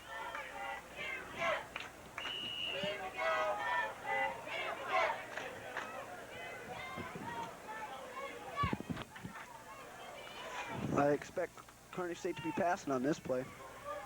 Second 6, we'll see what they do. Northern with their 4-3.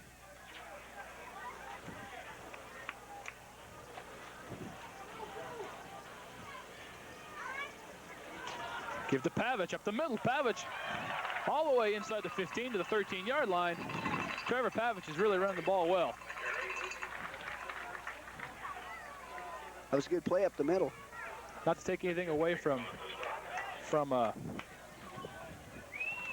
Chuck Mosley, because he's played a good game too, but Pavich has really seemed to give the Lopers a spark. They're going to bring in the chains to measure, but it sure looks like a first down to me. You'll notice the, if you can see the Kearney State helmets as you see the chain coming out. This game has been brought to you in part by the Fireside Inn, Molly's Motorworks, Frontier Liquor, Bogart Supermarket, Copperfields, and LJ's Home and Appliance Center. KSTV, Cable USA, and the Kearney State Athletic Department would like to thank these businesses for their support. It was a first down for Kearney State from the northern 14-yard line. And we've seen a lot more offense in the 1988 opener than we did last year. Pitch to Pavich. Around the right side, he is met at the line of scrimmage. And he was hit hard. It's number 99 again. Mike Moore, inside linebacker. 6'3", 215-pound senior. Moore is pretty active. There's no gain at all. 2nd and 10. And his hometown is Wood, North Dakota.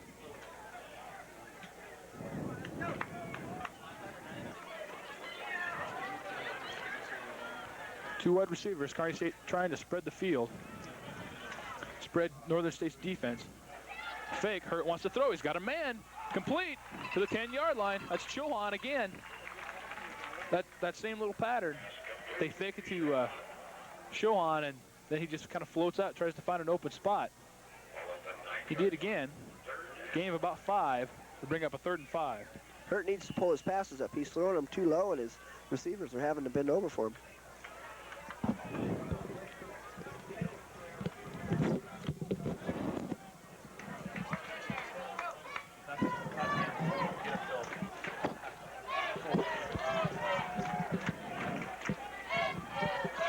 Third and 5 for Kearney State. Hurt wants to pass again. Same pattern, but he can't get it. Hurt lobbed that ball. I don't think that's what Coach Boroff wanted. He lobbed it up into a crowd. But Kearney State will have a chance to take the lead as they bring on their field goal unit.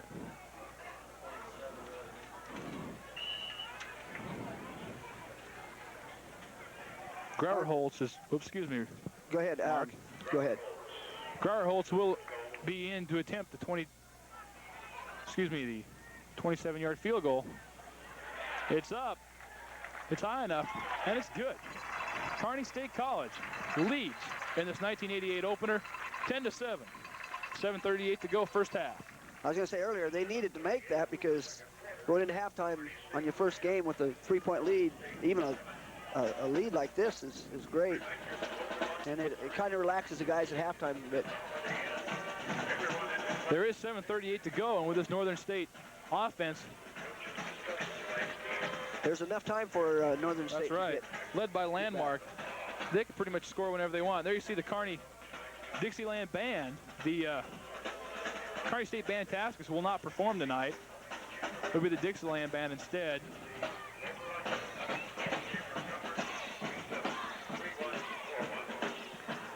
Grauerholtz now, after making that field goal, will handle the kickoff chores. See if he can get the ball a little bit deeper than he has been before. He's only been kicking it to about the 20-yard line. I think Coach Boroff would like to see him try and boot it inside the 10.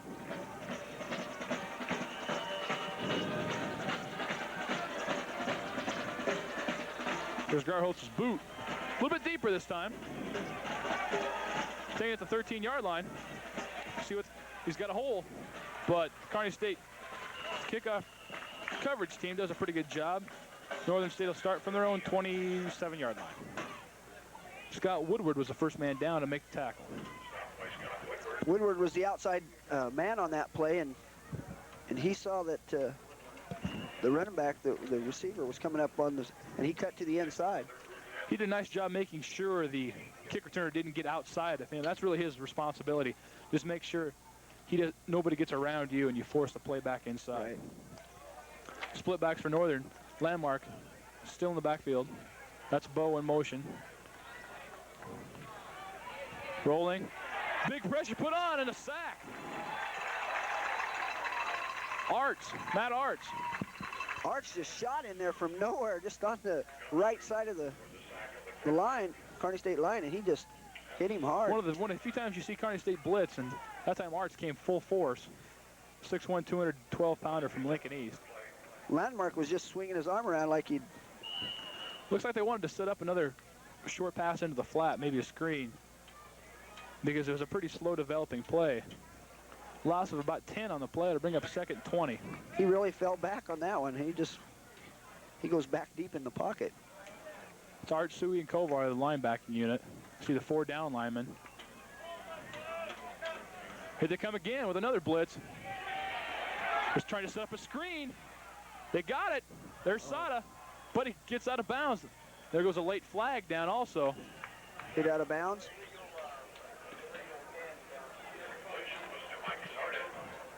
Sarda was wide open and could have got downfield a little farther, but I think they had too many of their linemen downfield before. Yep. Landmark was under some pressure, and the play was too slow. Well, Sarda had 2 linemen in front of him when he caught that. I thought it was a screen there for a second, and then I realized that... That's what it is. It's illegal man downfield. The linemen, as you see Kearney State defense, happy about that call. The pressure was put on by the linebackers, caused the linemen just to kind of wander downfield, waiting for the screen to develop. They got too far down the field. By the time Landmark got it completed to Sarda, the linemen were already too far down the field. So another break for Kearney, as they mark off even more yardage. Northern has to get to their own 39-yard line, and right now they're on their 12. They're really working themselves into a hole. 2nd and about 27.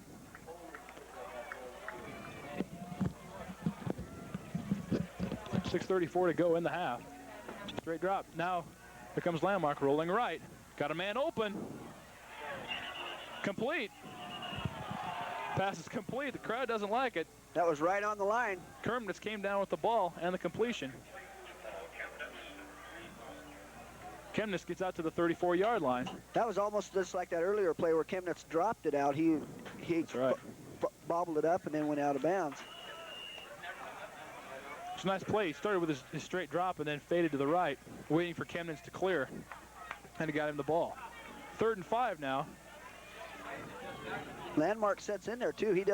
He's not hurrying or anything. He's looking for his receivers, and it's showing great confidence on Landmark's part. Hansen in motion. Here comes Lyons on a blitz. He's got him. Excuse me, that's Baker, not Kevin Lyons. That's number 2. Scott Baker, he timed that perfectly. Started his charge to the line of scrimmage and got there right when Landmark snapped the ball. I don't even think Landmark saw him until the last 3 steps, and he had no chance to get out of the way. That was Scott Baker. Good stick.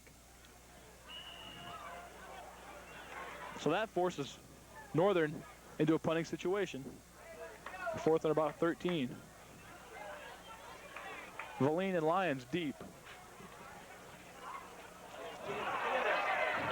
Bad snap, but he handles it, but another poor kick.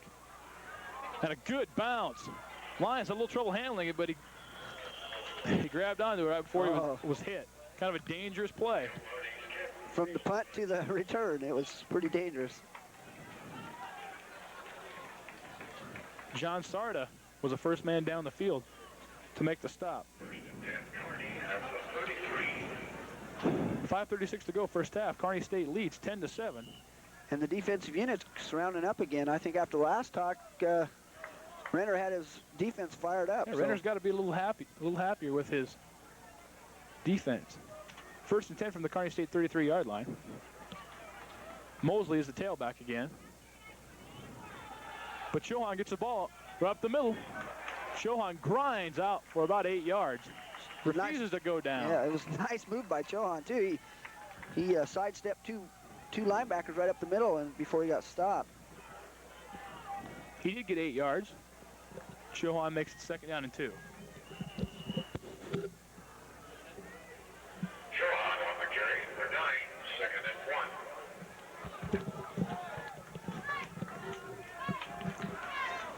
receivers to the bottom of the screen for Kearney. Hurt gives it to Mosley. Mosley jukes. Flag down. Mosley out across the 50-yard line. We'll have to see what the flag's about.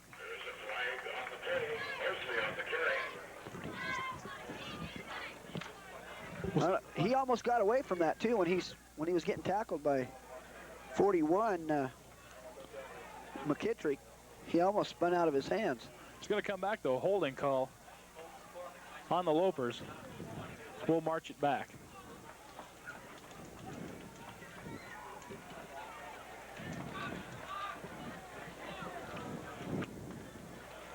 If your campus or community organization would like an event listed on KSTV's video bulletin board, please call 234-8251. This is a free service provided by KSTV through Kearney State College. The video bulletin board can be seen on this channel before and after our regular programming. And I believe that's free too. All of our games that KSTV covers will cover all 11 Kearney State football games. You can see those every Sunday night at 5 o'clock. KSTV cable channel 25. Second and 12 for Kearney State. Valee in the slot. Here he comes in motion. Hurt, draw play to Mosley. There goes Mosley. Still on his feet. Chuck Mosley, a good run. First down, Kearney State. That was determination on Mosley's part because he should have been down 3 times before he got that far. Gain of 17 yards by Chuck Mosley. And Hagan made the stop finally. And Hagan's a free safety, so when you get to the free safety, you're too far back there. Looks like Mosley's a little bit more confident in his skills right now. He's running over some people. Exactly. He's hitting and taking a hit now. Kearney State 1st and 10 from their own 48-yard line. Pitch again to Mosley around the right side. This time he stopped after about 2 yards.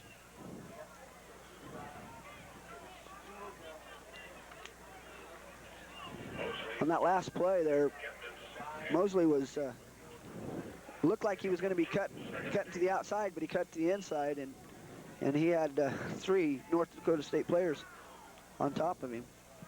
McKittrick and Fielder came up to make the stop. Ball squarely in the middle of the field right now, 2nd and 8, as we were under 4 minutes to go, first half. Kearney State now goes split back formation. Straight drop now for Hurt. Now he rolls, looking for a receiver. He's got a man, but too high. Looking for Valeen.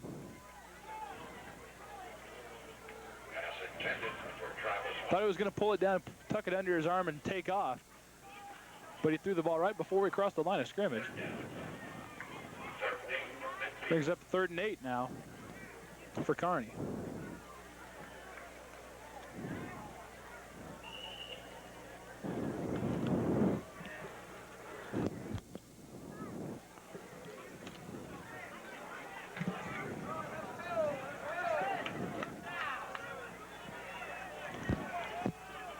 One back in the backfield now. Mosley moves into the slot. Reverse to Mosley, looking for some room. Can't. Fumble on the play. I thought he was down. Let's see what the call is. Yes, you see North Dakota's just jumping up and down there. That's going to be 4th down. Ground can't cause a fumble, and I think Northern State thought they had the ball. He was thrown right down to the ground, and the ball popped right out. So it's punt formation now. Banks back to kick.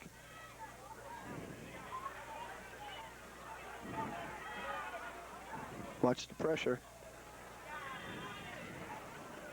Good kick by Banks. Forces Hagan back to his own 15-yard line, trying to get outside, but he can't. Nice play.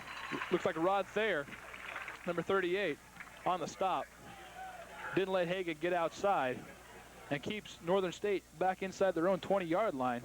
I think Kearney State's looking for North Dakota to always come to the left side because they've done that. That's the way they've gone every time they've gotten a punt. All right, Landmark's got 3 minutes and 5 seconds and 3 timeouts to move his team into the end zone. He's going to start from his own 17-yard line. And we mustn't forget that he's got the wind behind him, so he's got the potential right there. Kearney State's has been getting pretty good pressure on him all night.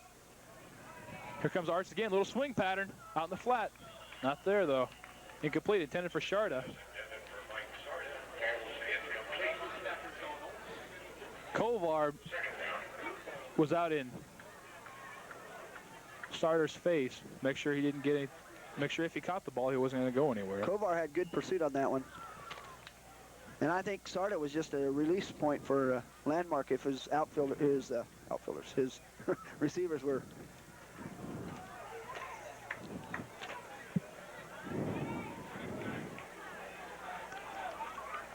Second 10 now for the Wolves. Split backs in the backfield. Draw play to Sarda. Nothing doing. 44 Yankee. I believe that's number 50, Matt Arts. 84. You're right, number 84, Chuck Acker. A 6'4", 223-pound junior from Grand Island Northwest High. Stacks Sarda up for a 2-yard loss. Brings up a big 3rd and 13. Now, if Kearney State can stop Northern here and force a punt, Kearney could get pretty good field position with about 2 minutes to go. So this is a big play for Kearney State.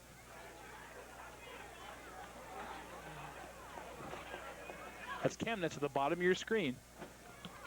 Make sure you watch him. Straight drop. He's looking for Chemnitz. He's got him, but it off his hands, incomplete. And Lions made him pay for that, too. Lions put a good stick on him, and Chemnitz couldn't hold it. So with 2:10 to go, Kearney State will get the ball back. Chemnitz got up and took the dirt out of his helmet after that play.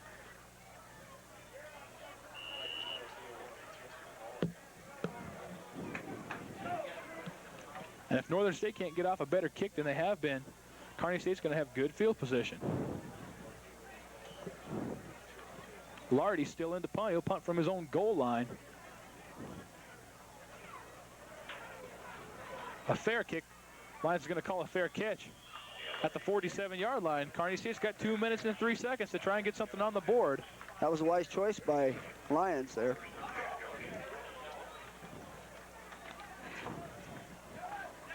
So Gary Hurt brings his troops out. 2 minutes and 3 seconds to go. First half. Every Thursday at 5 p.m., KSTV News Magazine will inform you on the latest happenings in the Kearney community and on the campus. That's KSTV News Magazine every Wednesday at 7 p.m.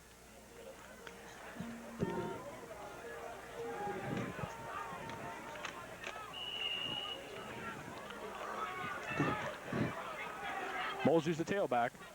Hurts the quarterback. 2:03 to go. Volleying in motion.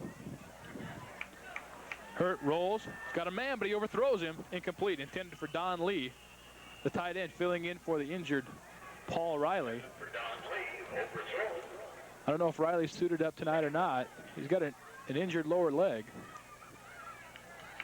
Has not seen action tonight. Defensive coach Terry Renner has his defensive players back again to this on the sideline. They're getting them. Second and 10 for Kearney State. Here comes Sis. Draw play to Mosley. There goes Mosley straight up the middle. Only about 4 yards. Kearney State wants to hurry now. We're down to 1:48 and counting in the half.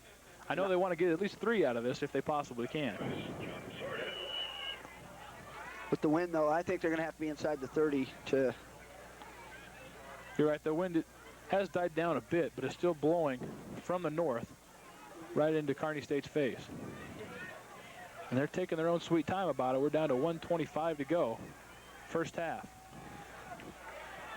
I can't believe that they haven't called timeout And Kearney yet. State's got all 3 timeouts left. Pitcher comes that reverse again. Valine is in big trouble. He does a good job to get back to the line of scrimmage. That was a good job of getting back, especially because he's looking right in the faces of... He lost. Okay, here's something interesting. Now Northern State's going to call timeout. with 1:04 to go. They're going to get the ball back, and they think that a minute is time enough for Landmark to get his team, the offensive team, down there in field goal range. Next Saturday afternoon will be on sale in Omaha for $6.50 for reserved seats, $5 for general admission, $3 for children. 1:04 to go, first half. I'm Troy Berryman along with Mark Woodside bringing you tonight's Kearney State Northern State game. Right now, Kearney State leads 10-7. And it's been a real good game up to this point. It's just about how we thought. Pass-happy Northern State came out and scored right away in the first quarter. However, since then, Kearney State has made a few adjustments, and Coach Terry Renner has his defensive unit playing very well.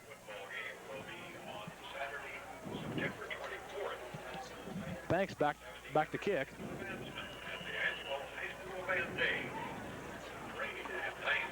Next week, Kearney State travels to Omaha to take on the UNO Mavericks.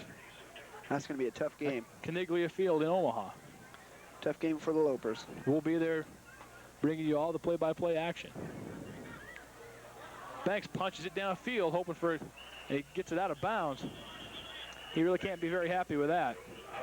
No, I think he wanted to go farther downfield, and he was trying to get it to go to the side, and he got it. That's only got to come to the 31-yard line, so Landmark will bring his team out only with about 32-yard line is where they mark it. So the secondary is going to have to be on their toes. Again, watch Kimmons. He's number 15. He's Landmark's favorite receiver. Straight drop now. Some pressure being put on. Landmark goes deep. He's got a man open. Chemnitz wide open. Out of bounds. Gall drags him out of bounds at the 12-yard line. You watch this play from the start. Chemnitz put a little juke on Lyons and held up a little bit, and then he took off downfield like a shot. I was surprised they didn't pick that up. So nice, looked like nice communication from Landmark to Chemnitz. To Chemnitz, because Chemnitz saw his quarterback was in trouble, gave a little juke and just flew by Kevin Lyons. I think Lyons thought that he was going to come back to the ball. Right, do a button hook. Instead of coming back towards the quarterback, right. Chemnitz took off deep. Northern took a timeout there. Landmark just laid that up there too. It was a long pass. It was a nice play on both ends. He takes a timeout right now. I'm not sure why. Chemnitz got out of bounds, so the clock was stopped. Here you see defensive captain Todd Suey talking with Coach Renner, talking about what they want to do here on this 1st and 10 from the Kearney State 12-yard line. Excuse me, that wasn't Suey. That was number 58, Scott Kovar. Will those two faculty members who are here please stand to be recognized? Two faculty members and their spouses that are here for tonight's game.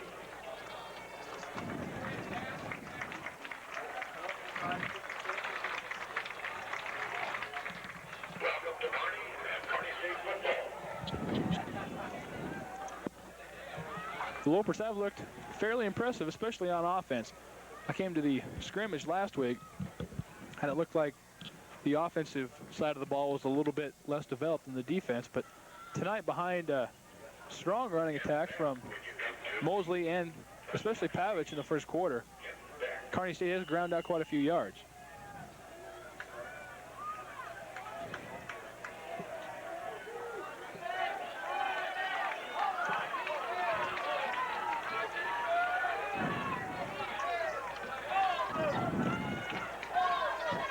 First and 10 from the 12-yard line. Chemnitz in motion. Straight drop. Here comes a blitz.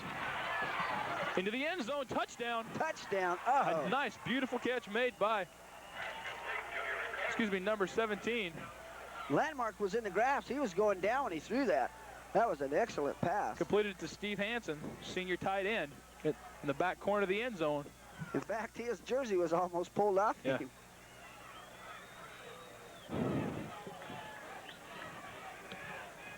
That's all it'll take. Chemnitz did it. That drive took 20 seconds. There's still 42 seconds to go in the half. In 20 seconds, Jason Landmark moved his team 68 yards into the end zone. Here comes a point after by Barry Berend.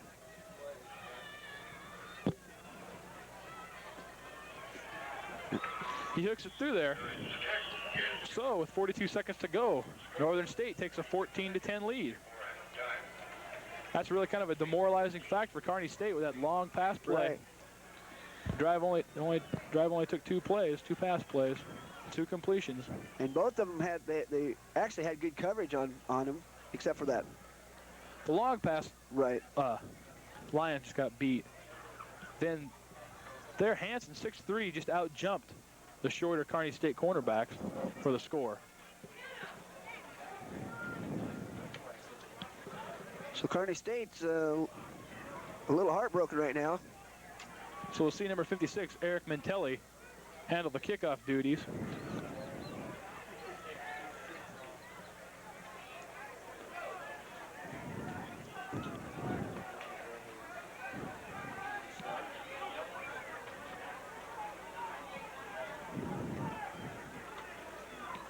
I don't know what the holdup is. Mintelli's been ready to kick for a while now.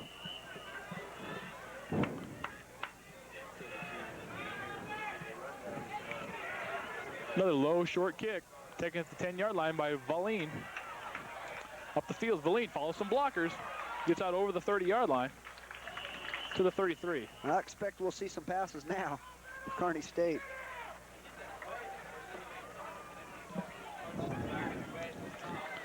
.42, Tom Sire was the first man down. He broke up the wedge. So Kearney State with 35 seconds to go, we'll see what they want to do. With 35 seconds to go and 3 timeouts from their own 33-yard line. Chohan and Pavich in the backfield.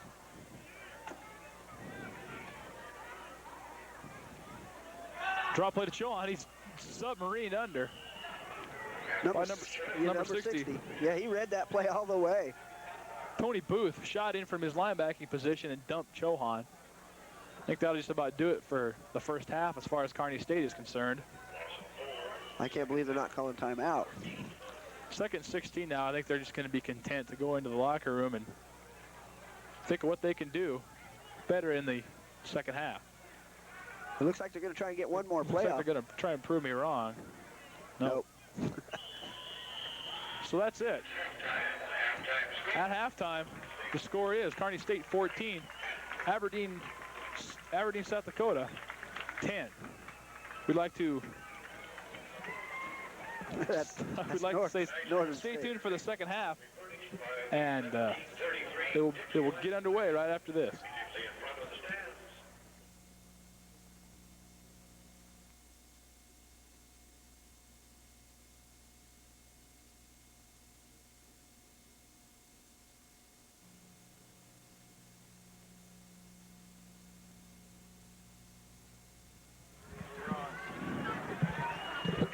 Welcome back to Foster Field. You see Northern State coming back onto the field. We're about ready to start the second half. Kearney State trails 14-10. You're watching KSTV, cable channel 25 in Kearney, Nebraska. This broadcast is produced by students in the broadcasting department at Kearney State College. Hi again, everybody. I'm Troy Berryman, along with my partner Mark Woodside, and our cameraman Tim Anderson, and our director Brian Vodenall. Kearney State has yet to come back onto the field right now, but as we hear some scores from Athletic Director Dick Beecher, it's 14-10 here at Foster Field, and Mark's got some statistics for us before we get the second half underway. North Dakota has 15 rushes and they have a -1 in yardage. KSC has 29 rushes, and they have 86 yards. Passing-wise, North Dakota State has 165 yards, and KSC has 38. Kearney State's passing, they went 5 for 13 and no interceptions. And North Dakota State had quite a number of passes, and they had 1 interception. The punt-wise, North Dakota State had 5 punts, and they went 38-yard average on that. And Kearney State's punt-wise, they went 5, and they had 35-yard average. There you see the 2 big captains for Kearney State. 78 is Wade Robinson, and 52 is defensive captain Todd Suey. They're coming back onto the field. The rest of the team is yet to show up yet. The captains will meet at the middle of the field. It should be Kearney State's choice because the Lopers kicked off to begin the game. To brief the first half there, they all went down the last several plays. Kearney State Lopers back out on the field. And it looks like they're going to have to really have their work cut out for them this half. That's right. The wind here at Foster Field has died down to just about nothing. It's pretty still. It's a beautiful night for football, nice and cool. The field looks in good shape. We're expecting a mighty fine second half of football here between the Kearney State Lopers and the Northern State Wolves. And it looks like Northern State Wolves are receiving, and they're going to have the winds at their back the third quarter. And just a few moments away from the second half kickoff. Take a look, another look at the Spirit squad from Kearney State. Trying to get the crowd fired up. You can hear the band in the background. Like we said earlier, it has to be, Kearney State has to control the outside. And Landmark, when he found Kimnick. Yes, that's right, Mark. Late in the first half, that big hookup between Landmark and Remnick resulted in a touchdown that put the Wolves up by 14 to 10 as we get ready to start the second half. And the Wolves are coming out on the field right now. You have to be wondering what's going through Coach Boroff's head right now. I'm sure he knows his guys can do it.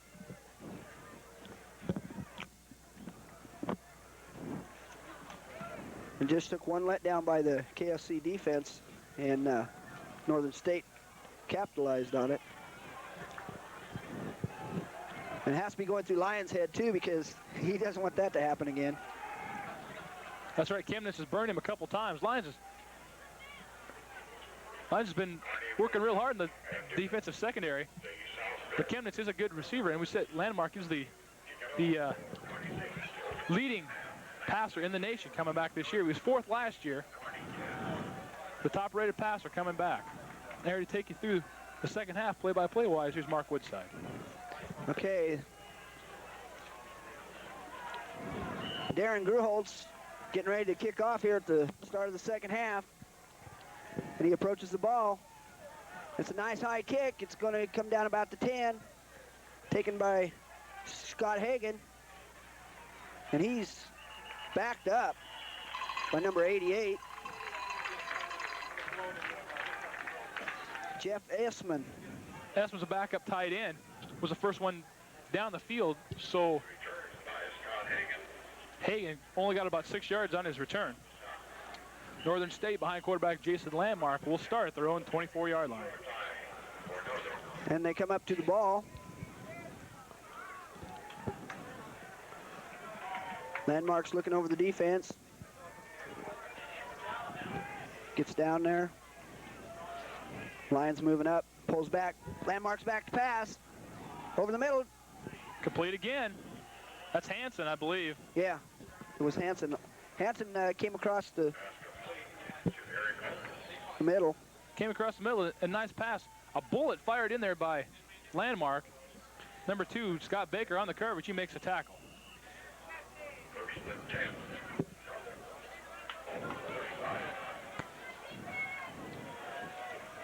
Again, they come up to the ball. That play was good enough for a 1st and 10 now at Northern State's 36-yard line. Landmark takes a snap, fakes. Down to Sarda. Sarda's running. He's to the 40, to the 35, and down at about the 34. Nice play by Landmark and Sarda connecting on that. 87, Todd Gransky hustled his rear end down off the field and pulled Sharda down, but not before Sharda got to the 34-yard line. Todd Gransky, or excuse me, number 44, Scott Yonke, put tremendous pressure on the quarterback, but Landmark was he stepped right up, and he hit Sharda with the big gainer. 1st and 10 now at the Kearney State 34-yard line. The Wolves back over the ball.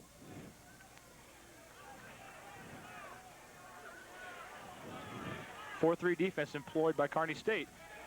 Pretty good surge off the ball. Pitch to Bo. Bo And goes Bo nowhere. loses some yardage. Number 70 and 84 in on the tackles. Also, Todd Sue, he read the play right off from his middle linebacking position. He got there in a hurry. So he made the stop for a loss of 1.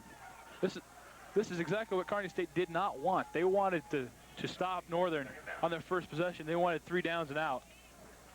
However, a big play has put Northern State right down in the Kearney State, deep in Kearney State territory again. Landmark's looking over the defense again. Takes a snap, he's back, drops back. Across the middle. And just misses Hansen. That's pretty lucky too, because number 2, Scott Baker, had fallen down. But Hansen couldn't get to the ball. That'll bring up a 3rd and 11 now. If Kearney State can hold him here, it's going to be in the great eyes of Renner, because his defensive squad has to do it right now. I believe it's a little too far for the place kicker, Barron. He's a junior, but I think that'd make it a 52-yard attempt. I don't think he's got that in him. With the wind is just is next to nothing right now. Landmark's behind the center. Takes a snap. He goes back again. Fakes. Here comes Gransky from the weak side. He's got him. Nice play. Todd Gransky, 6'3", 243-pound junior from Beaver Crossing, put on some tremendous pressure from the backside and took Landmark down for a big loss on the play and a big, maybe a momentum changer for Kearney State. Right. That was a good play. Gransky read that pass. Of course, he knew he was going to pass. Valine and Lyons deep for Kearney State to receive the punt. Lardy's punt goes high. Lyons takes it at the 3. And he's down at the 10. It's a bad decision by Lyons there. He should have let that ball go into the end zone. Right. Kearney State could have got it at the 20-yard line, but he elected to make the catch at the 2-yard line and bring it out. I also think there was a missed block in there.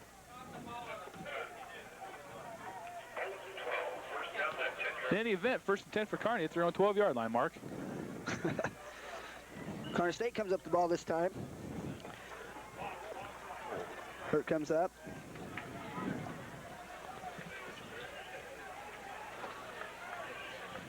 Calls signals, he gives to Pavage. Pavage up for maybe 3. Tried to use that cutback. First man there was Booth, number 60, 6'1", 205-pound freshman from Mitchell. He was the first man there. Gain of 3, and the play brings up 2nd and 7. It's 12:08 left to play in the 3rd quarter. And the Lopers come over the ball. Hurts calling out the signals. In motion. Assist. Nice play. Looks like a 1st down. Hurt rolled right. Sis was going in motion to the far side of the field, just kept on going, did a little 7-yard out, and Hurt hit him with a bullet for a 1st down. 1st down, Kearney State. Sis went in motion across there, and I think the Northern State thought that they were going to go left with it instead of right. And Sis kept on going and caught the pass. So an all-important 1st down right there for Kearney State, Mark. They really need to get out of that hole and try and eat some clock right now. Hurts calling the signals again.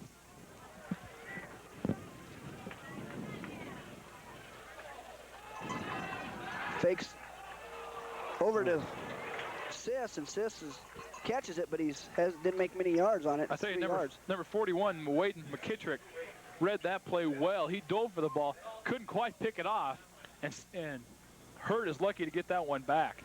And it brings up 2nd and 7, 2nd and 8.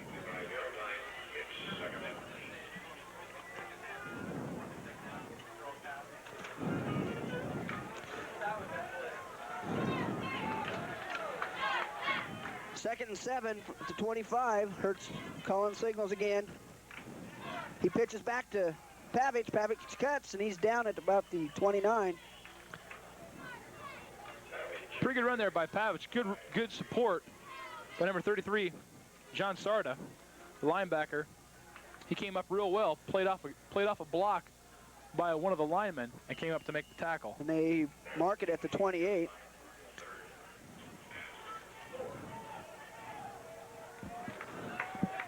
Valine goes wide to the right, far side of your screen. Hurts. Northern brings their defense all within 5 yards of the ball. Here comes a blitz. And hit down by number 70. 70 made the tackle, Bruce Daughters, but I tell you who really made the play was number 97, Brian Schmidt. Schmidt got great penetration, took out the lead blocker, and allowed Daughters to make the tackle. Schmidt doesn't get anything on that play except a pat on the back from the coach. Brings up fourth. 4th and 5 at the 27.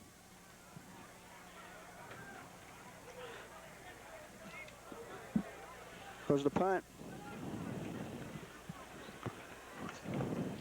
Banks is a punter still for Kearney. No flag down. It looked like Shard had jumped off Real sides. high punt by Banks. Fair catch by Hagan.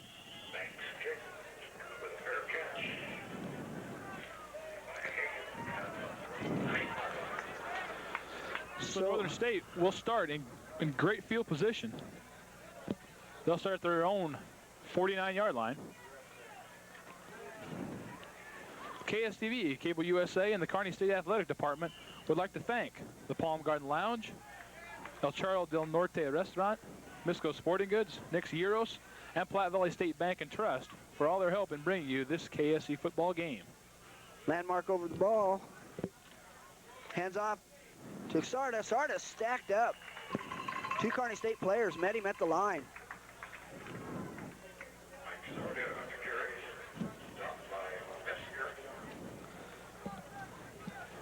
Kurt Metzger, with a great deal of support, met the ball carrier at the line of scrimmage and drove him backwards. In the second quarter, it's Miami 10, Florida State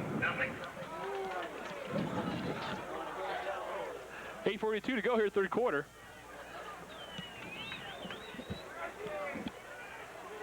Landmark's calling out signals again. Takes ball, he drops back, short drop back, and just over the hands. Number 83. Intended for Sam Flackus, Mark, and Gall had the coverage there. The ball was overthrown, and incomplete. Brings up a 3rd and 9 now for Northern State. Landmark had to throw the ball like that because Flackus was really good covered on that, really well covered on that, and I think that's why he had to throw it out, just out of his reach.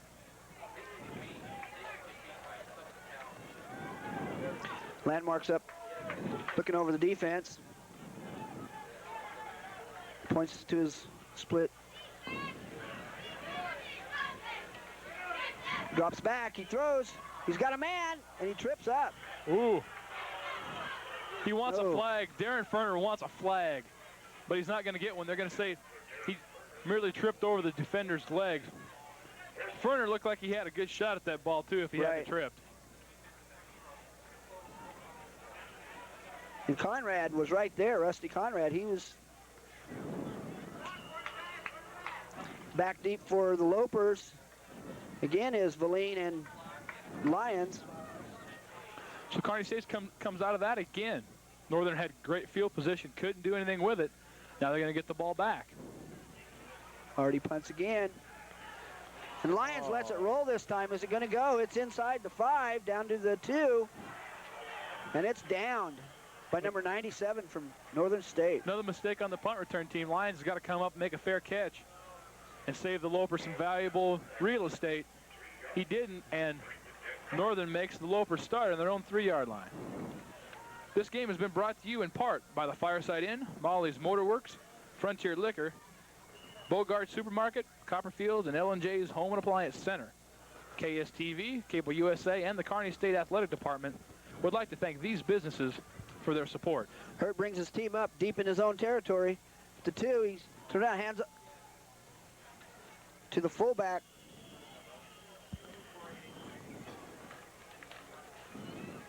Chilhan was ate up by the middle of the Northern State defense.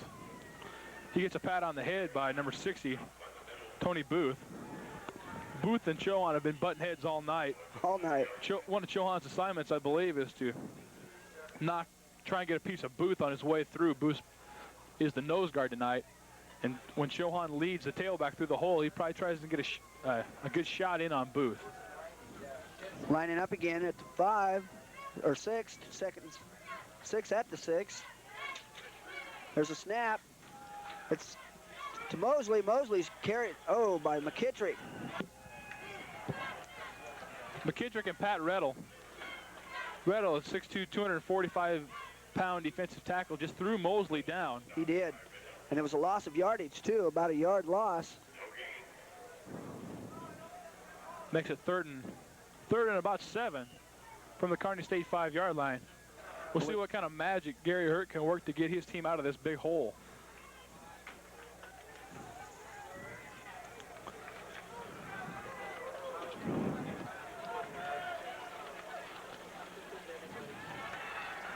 Back to pass. Nice. Show on. No, it was incomplete. Hurt just winged that one out there, and Chohan almost had it. So it's up to Doug Banks to try and boot Kearney State out of this hole. Scott Hagan's on the Kearney State 39-yard line, ready to receive the punt. There you get a shot of Banks backed up against his own end line. Banks looks behind him to see how close he is. I think Northern State's going to try and block this.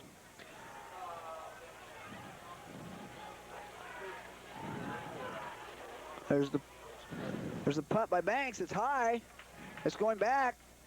Hagan calls fair catch and takes it at the Loper's 38-yard line. Great field position coming up for Jason Landmark and his offensive team. 6:38 to go, third quarter. Landmark has got great field position starting at his own 38-yard line. If your campus or community organization would like an event listed on KSTV's video bulletin board, please call 234-8251. This is a free service provided by KSTV through Kearney State College. Landmark's calling the signals now. Kearney State looks like they want the blitz. He fakes, comes back over Sarda and misses it. Good pressure again put on by the Kearney State linebackers.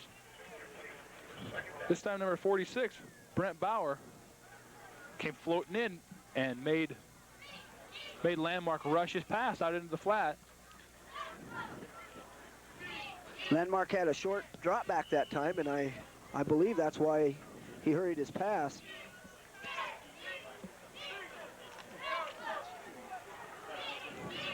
Brings up 2nd and 10 on the 38. Wolves come over the ball.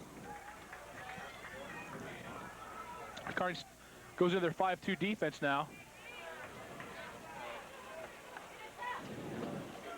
Up the middle, Takes it back, Sarda, and he's got room. Just a quick opener to Sharda that time, Mark. He blew up the hole inside the 25-yard line. It'll be a first down. 13 yards. Kearney State can't forget that Sharda did rush for over 700 yards last year. And he's a threat every time he gets his hands on the ball. They can't be looking past every time because they'll surprise you with just a quick opener that time to Sharda.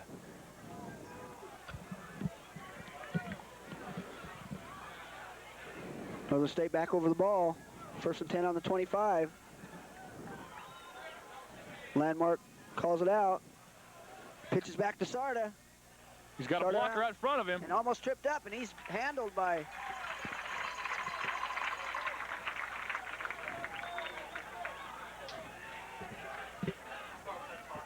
number 11. That's Dan Gall coming up from his free safety spot to make a nice play. That was a good open field tackle by Gall.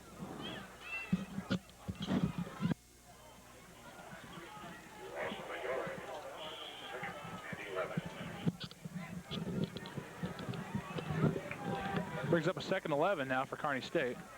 Or excuse me, for Northern State. Landmark over the ball again. Calls it out. He's dropping back. He's still dropping. He's under pressure. He fires. Caught. Caught by Kimmets. Landmark can work some magic. That time he was under pressure again. This time by number 58, Scott Kovar.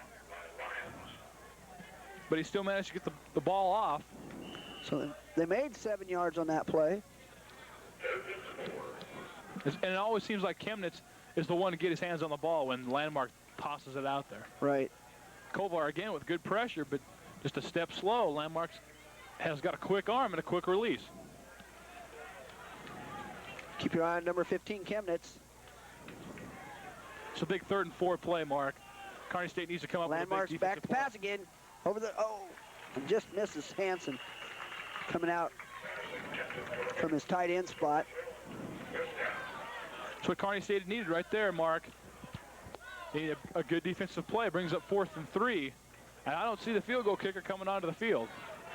They're going to go for it. If the Lopers can stop them, it's going to help lift the spirits of the Lopers. 4th and 3 now, 4:32 to go, 3rd quarter. This has got to be one of the biggest plays of the game so far if the Lopers can turn the tide right now. And the crowd's going on their, stomping their feet. Landmark back to pass, looking over the middle. He's got a man. Chemnitz down at the 3. And Chemnitz does it again. Chemnitz beat Lions again. There's a flag down.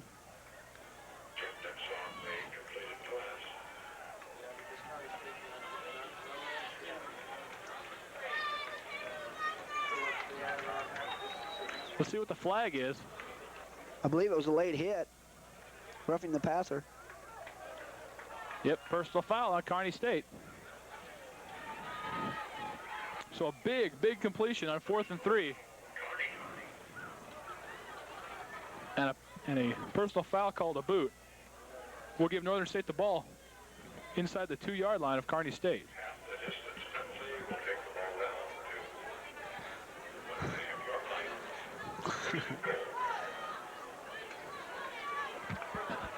So the Wolves threatening right now. Wing right is the formation. Landmark gives to Sarda. Sarda's stretching. He's in. Touchdown. Sarda just stretched that last yard there and put it in. So Kearney State's working themselves back in a hole right now. Conrad came up from his cornerback position, made a good stick on Sharda. Sharda's just too strong, and he bowled over, stretched the ball out over the goal line. Touchdown Wolves, 20-10 now, extra point pending. But there's still a lot of time left. Barry Barron to try to get him to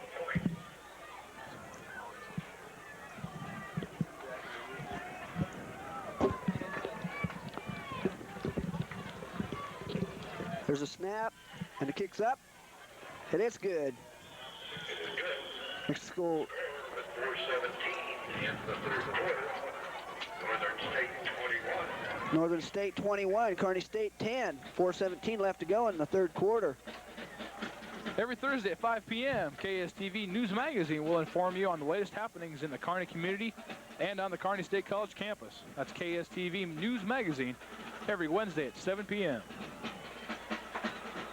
And KSTV will broadcast this game between Kearney and Northern State this Thursday at 7:30 p.m. on cable channel 25.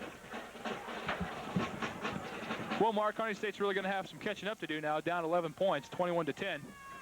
Yes, I believe that offense is going to have, unit is going to have to start working the ball and putting up the pass more and going up the middle again with Pavich like they did the first half. Plus, with Kearney State, they aren't really a come-from-behind offense. As you see, a very short kick. Taken by Banks. Takes it, and he's at the 30. He's met by Brian Schmidt, number 97. We've called his name a few times on specialty teams. Number 92 was also in there.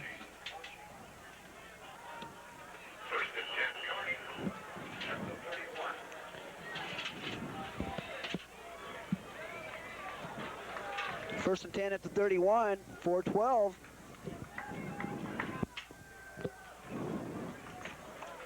Hurt looks over the defense.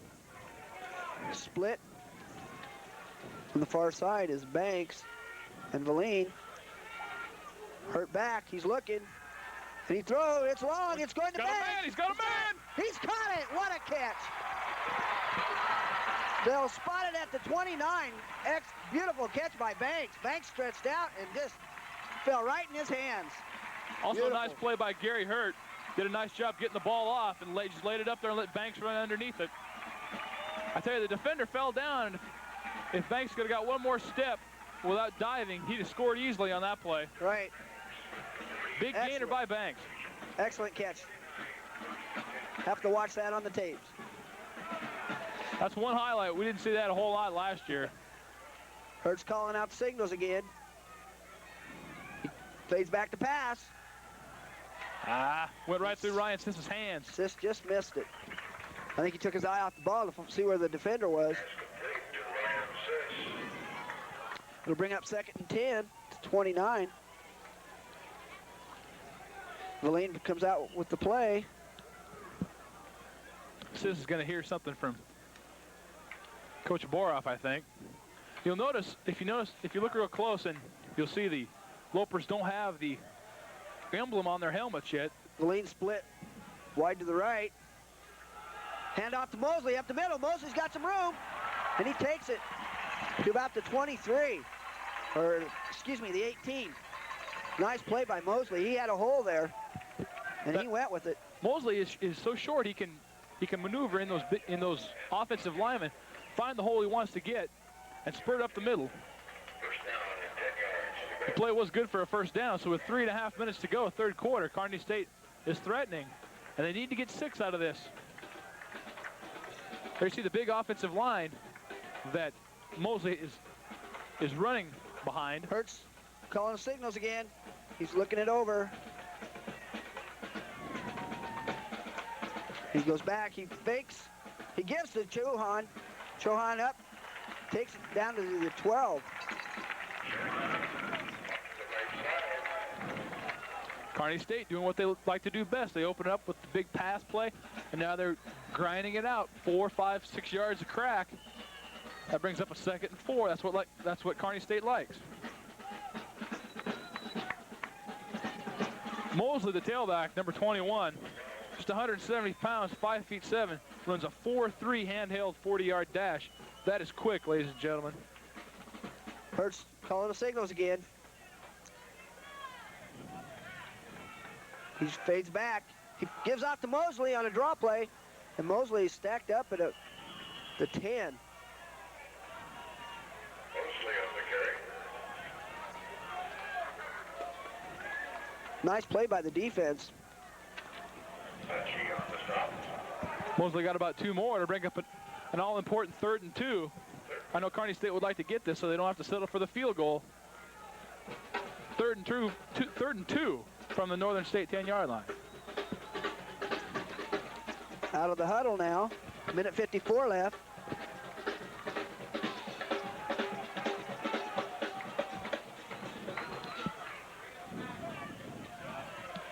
In motion is Siss.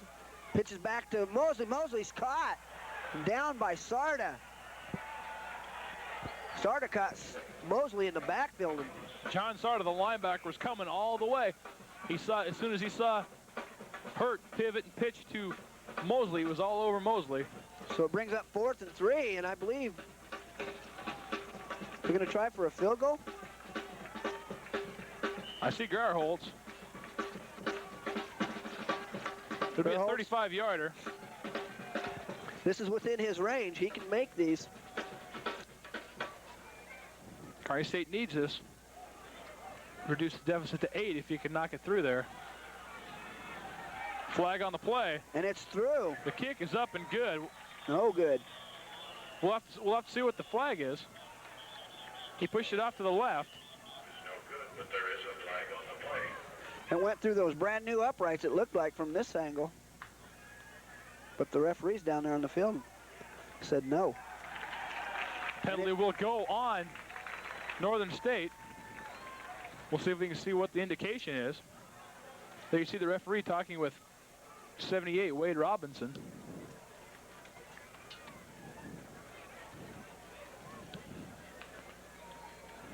He marks off 5 yards. Indication, offsides. Not enough to give the Lopers a first down, but it'll be enough to move Grauerholtz a little bit closer. This will be a 30-yarder.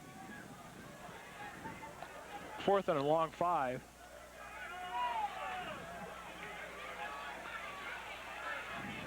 There's a snap, and it's blocked. Out of the end zone. Looked like 99, Mike Moore. 6'3", 215-pound senior. Moore burst through there, got a big hand up in the air and knocked it down.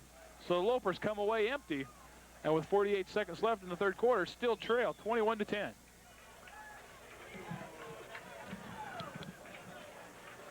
Trouble has befallen the Kearney State squad. They need to stop him again now. Moore just came right up the middle and made a good play to knock down Grauerholtz's kick.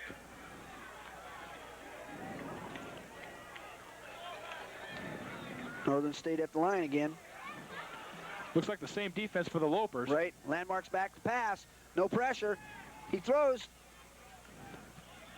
And down is Banks. Excuse me.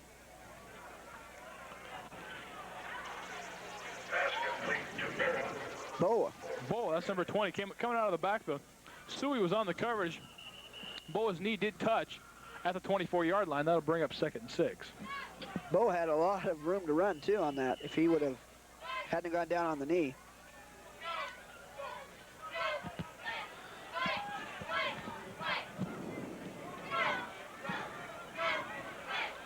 Landmark up the line. He's barking out signals. Hands off. It's up the middle. I believe that's Boa again.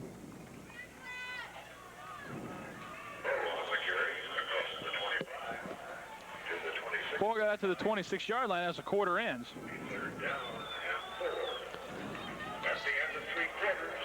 So at the end of the 3 quarters is Northern State 21, Kearney State 10. Kearney State has the work cut out for them in this last quarter. Don't miss the Lady Lopers match against the UNO Lady Mavericks this Tuesday at 8 p.m. That's KSC Volleyball on cable channel 25, KSTV.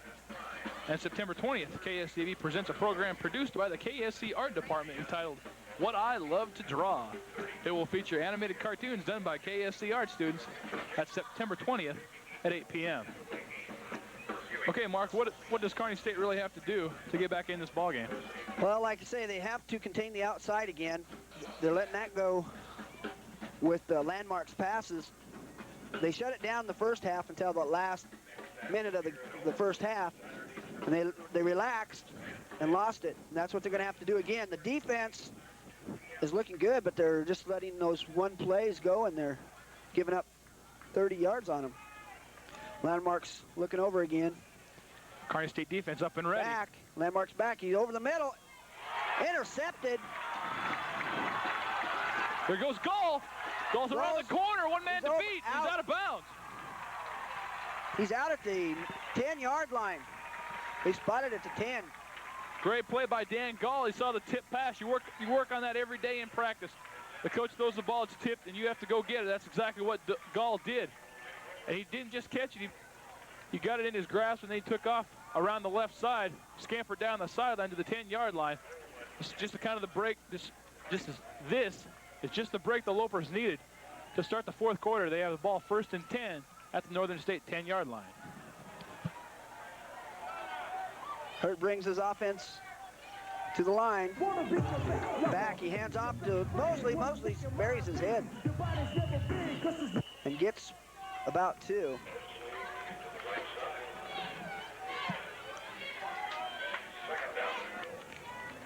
Again, Mike Moore there to make the stop along with Wade McKittrick. Moore playing a really strong linebacker along with 33, John Sarda. Pavich is back in now for Mosley. Wouldn't be surprised to see Pavich taking on a sweep to the far side of the field. Hurts calling. Sis in motion. He comes back. Timing pattern. Lob. And there's a pass interference. pass intended for Banks, and Banks was pushed in the back. By McNeary. McNeary just pushed him down, and Banks had no chance to get to that ball. There you see the two officials talking it over. That'll bring it to the 1.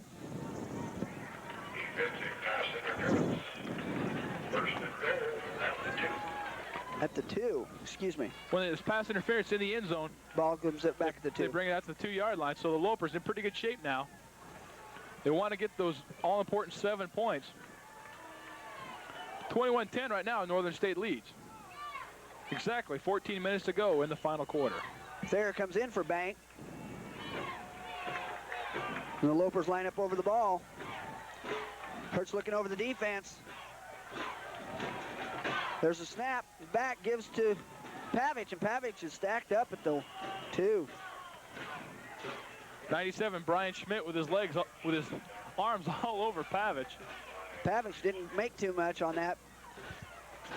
And you have to think why they're not opening that hole up with those big guys. They're be running right behind them, letting them. They're trying to run right behind Robinson and Hauser.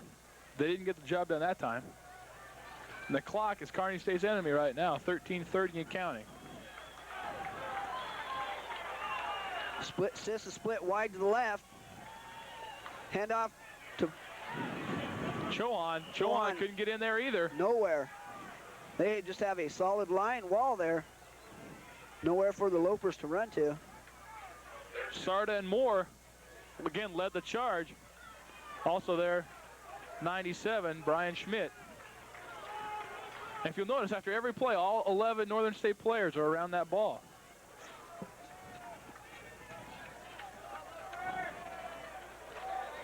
Lopers out of the huddle, over the ball. Be interesting to see if they run right again. They got the if they run to the strong side. Sis in motion, he goes back. Going right again, and doesn't make it. But he's down at the 1-yard line. Schmidt again. Brian Schmidt has been on all 3 plays here. They've run right at him 3 times, and he said no 3 times. And they're at the 1. They have 1 yard to go. 4th and 1. I tell you, if Northern State holds right here, Kearney State's momentum will drop to nothing. Right. Because they've had 4 shots from the 2-yard line. The crowd getting behind the Lopers. Hurts calling out the signals. Sis in motion. There's going right again.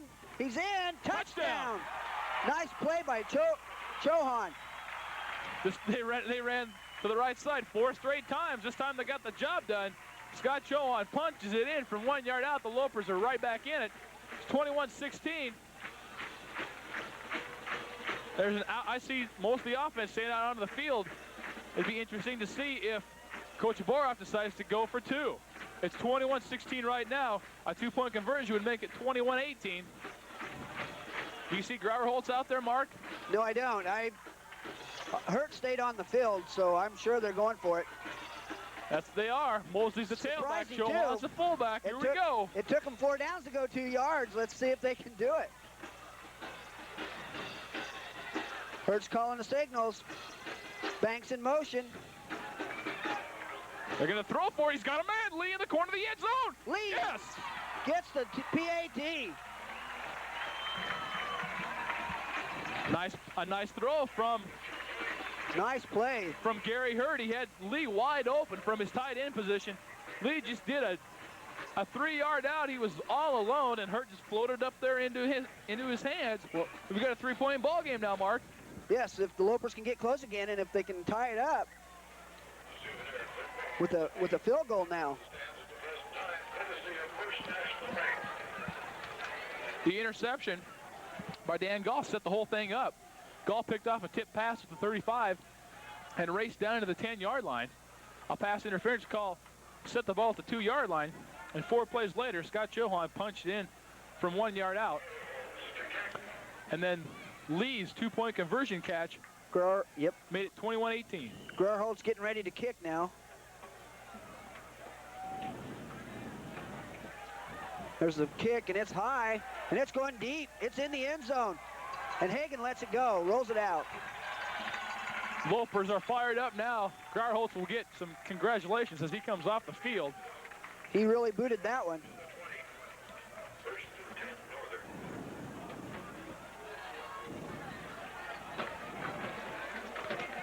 If music makes your world go round, then don't miss Rock World right here on KSTV, cable channel 25, every Sunday at 2 p.m., Tuesday at 6 p.m., and Thursday at 5 p.m. That's Rock World on KSTV. The Wolves break huddle and line up over the ball. Landmark looks over the defense. Calls it out. He's back to pass. Comes to the left, and there's caught at the 50. Number 6, Darren Ferner, beats Rusty Conrad. Conrad again. Not bad coverage at all. It's just a perfect pass from Landmark. Landmark just laid that thing up, and Ferner just went and got it.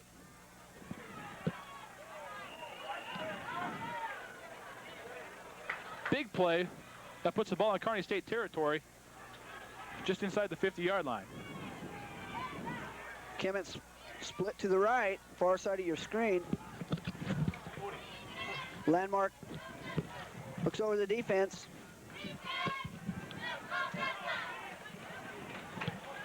Fades back. He's looking. He throws over the middle. It's to Kemet. He's caught it at the 13. Nice play again. Again, Landmark drops back. Not a lot of pressure on him, and if you let him sit back there, he will pick you apart. Jason Landmark.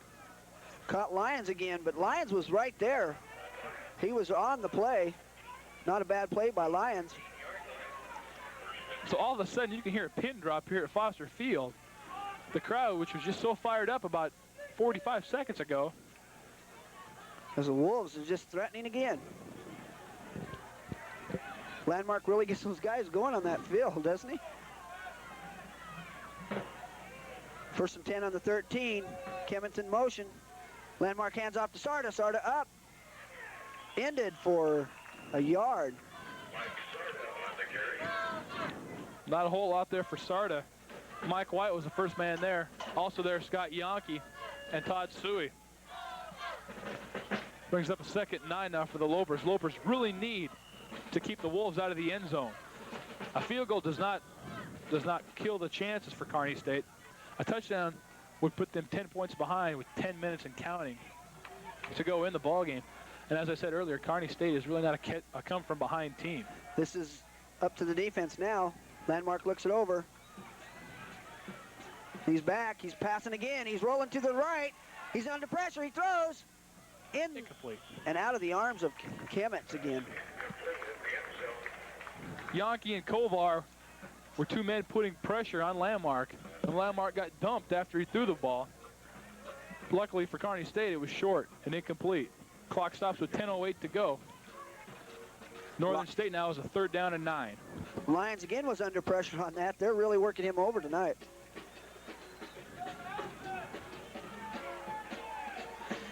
Number 6, Darren Ferner brings the play out to Landmark. Yonke comes off the field. They need some, I guess they think they need some fresh legs in there. Ferner split left and Kemet split right. Landmark calls the signals and he fades back again to pass. There's a flag. And it's to Ferner. Touchdown. But I think there's holding on the play. We'll have to see what the flag is. Conrad got beat that time. He just fell down. And Ferner. And it's against the Wolves, so it nullifies the touchdown. Kearney State saved again. The march back 5 yards to bring up a 3rd and 14. Rusty Conrad slipped on that and he got burnt. But luckily there was a flag.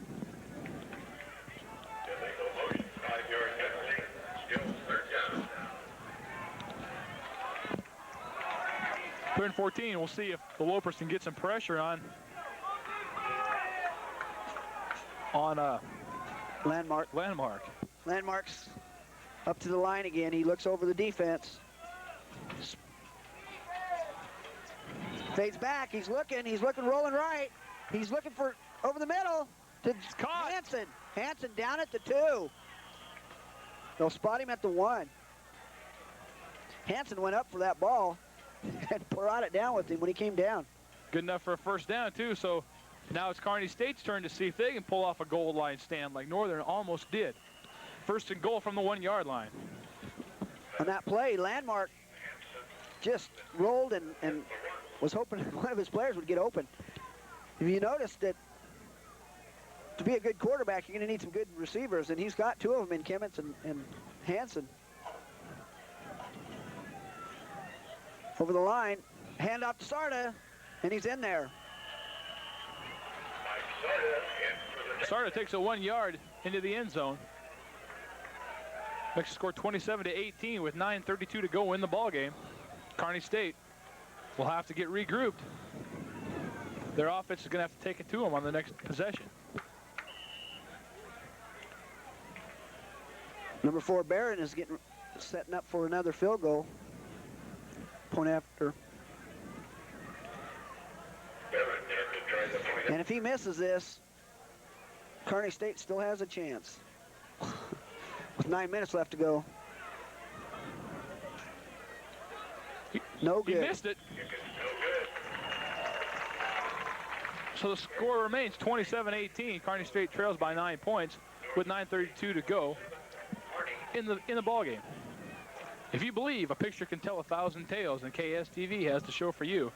Modern Talking Pictures every Tuesday night, 5 p.m. right here on Cable Channel 25.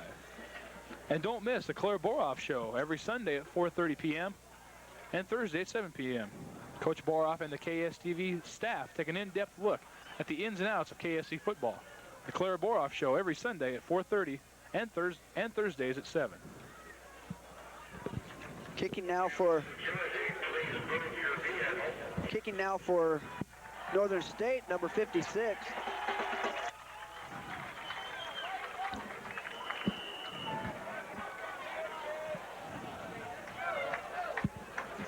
There's the kick. It's low. Coming down at the 15. Banks takes it. He cuts to the right. He's running to the sideline. Breaks one tackle. Breaks two. He's gone. He's gone. Oh, and he trips up at the 45. They'll spot it at the 44. Oh, if he could have kept his feet. 23, Kevin Fielder, a cornerback, just tripped him up, or Banks might have gone a long ways. Good return by Banks. Looked like Banks, he split from the wedge about the 30. Looked like he was going to go up the middle and change his mind and cut sharply to the outside, trying to get to this right sideline.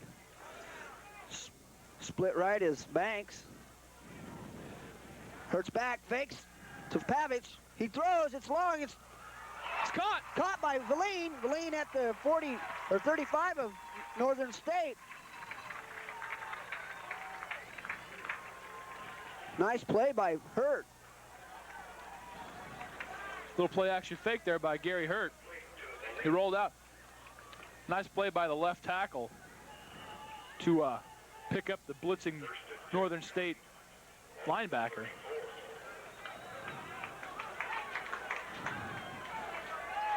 Loper's come over the ball.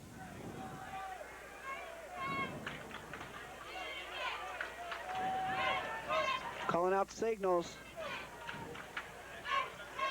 And there's a lineman offsides, and Chohan up the middle only gets one. Really, that's just a free play for Kearney State because the 5-yard penalty will make it 1st and 5. That's fortunate for Kearney State.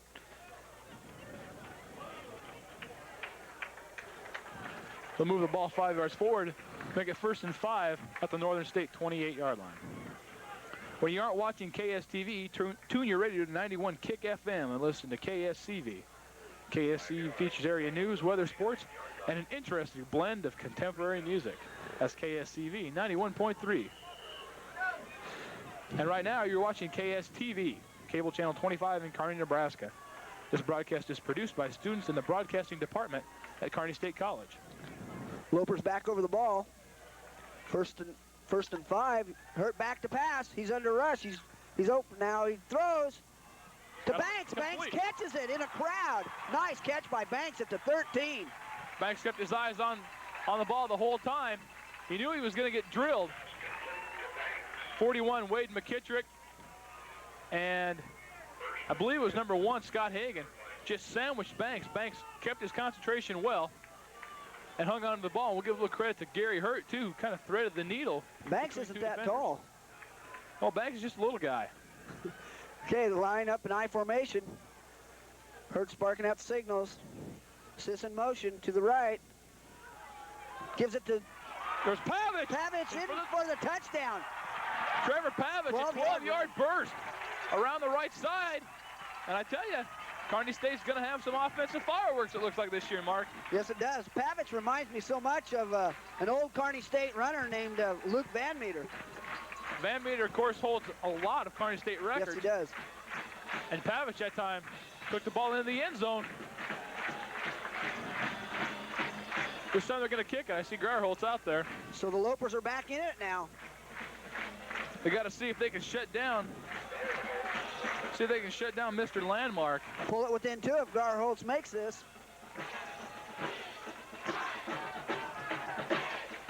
And it's flag on the field. He made it. We'll see what the flag's all about.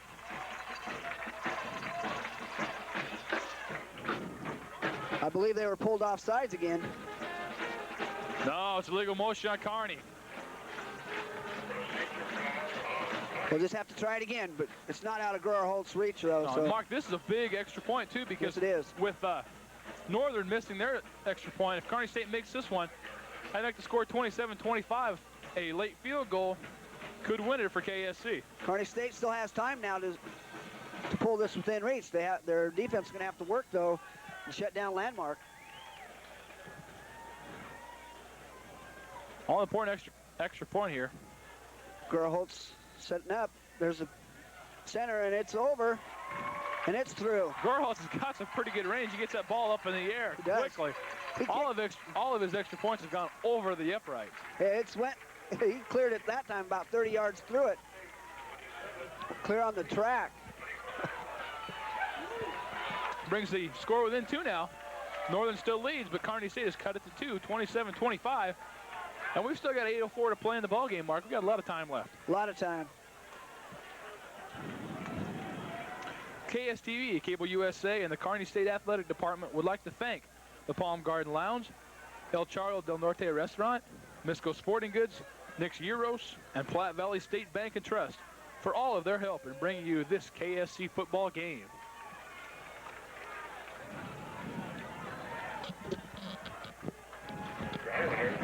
Even a safety would tie it up. There's a kick by Garholtz. It's high and it's far and it's going down. Hagen's 1 yard deep in his end zone, comes out. He's to the 5, to the 10, cuts up, and he's tripped up at the 20. Nice return by Hagen.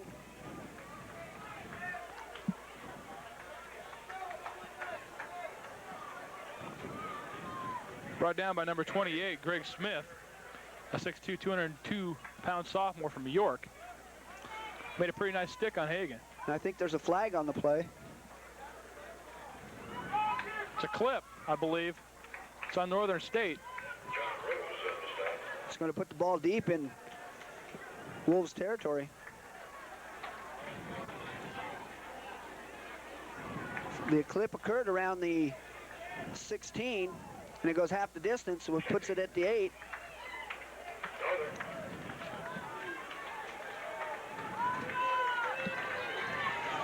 Wolves come out of the huddle over the ball.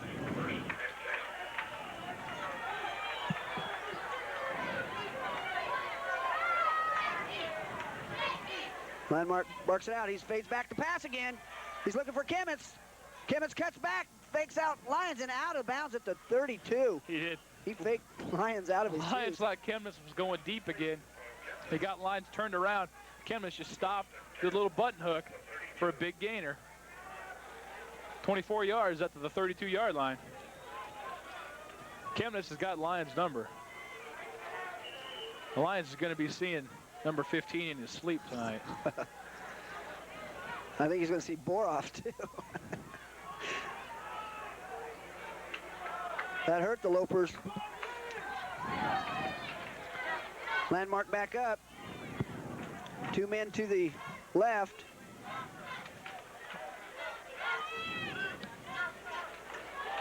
Landmark's back, and he's drilled. Blitzed by the Lopers and just caught Landmark. Rusty Conrad was there. And Landmark's slow in getting up. Mike White was there. Todd Gransky. All those guys were there. It was a nice all-out blitz from Kearney State. Brings up a 2nd and 15 now for Northern. Nice play by the defense. Those are the kind of plays that Kearney State needs. That's right. They need the ball back, 7:18 and counting in the final period. North Dakota needs this touchdown. They need to score. Landmark's back. Quit another to the quick out. Hansen, and out of bounds at about the 38. Hansen beat Scott Baker on that play.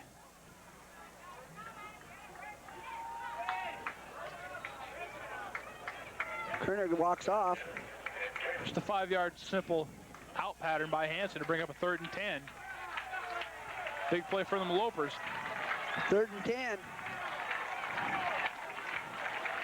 The crowd's wanting the defense to do it now. Say now or never.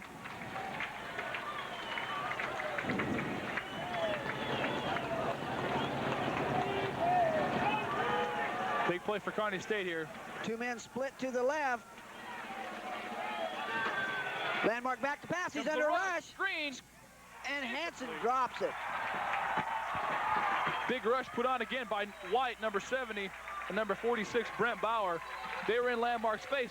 It looked like they had the screen set up fairly well, but Landmark couldn't get anything on the throw, and it landed harmlessly incomplete, bringing up a 4th and 10. And Kearney State's ready to have the ball. Landmark rolled to the right, or to the left, and his receiver was coming from the left. And it drew some of the Lopers, but they were waiting for it. That's Valine back deep to field the punt. Landy still in there doing the punting chores, almost blocked. Valine takes it at the 40, he's to the 45, midfield, 45, 40. He's still on his feet at the 30, and out about the 28. Nice play by Valine. Nice return. It was set up by the big rush. Kovar was in there, forced the low punt. Valine took the low punt on the run, did run. 30. And came to the right side of the field. Big return by Travis Valine. To the 27.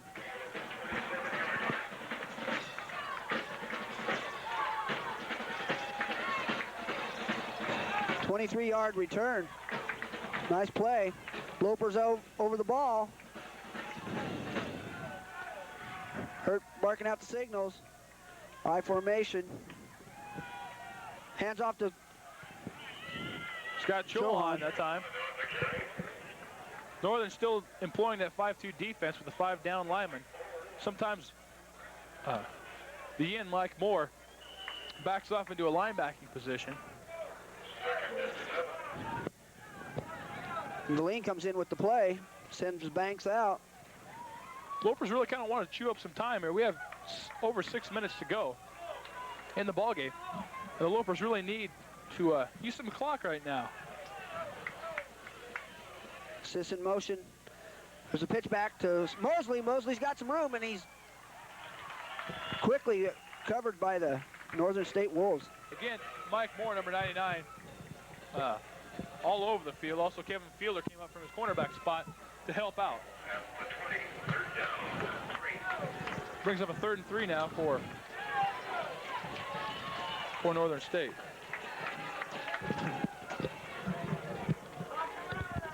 Loper's coming back out of the huddle now. Chohan fullback. Mosley's is the tailback. Hurts looking over the field.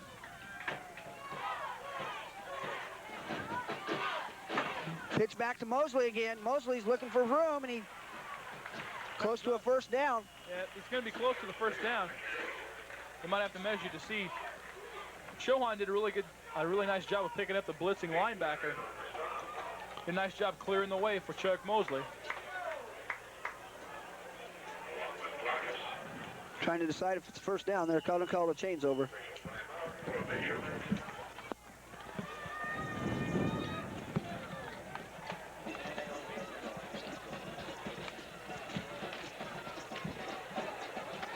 While they bring in the chains, let me tell you, the KSTV, Cable USA, and the Kearney State Athletic Department would like to thank the Palm Garden Lounge, El Charles del Norte Restaurant, Mexico Sporting Goods, Nick's Euros, and Flat Valley State Bank of Trust for all their help in bringing this KSC football game.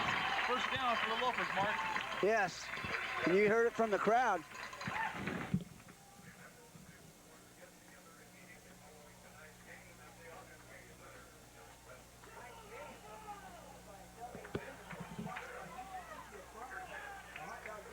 Provided for all the fans. Loper's back over the ball. Hurt back, hands off to Mosley. Mosley's on his feet, and I believe his knee touched, and they're going to call him down at the 22. Tripped up again by Mike Moore, 6'3", 215-pound senior linebacker. Getting back to the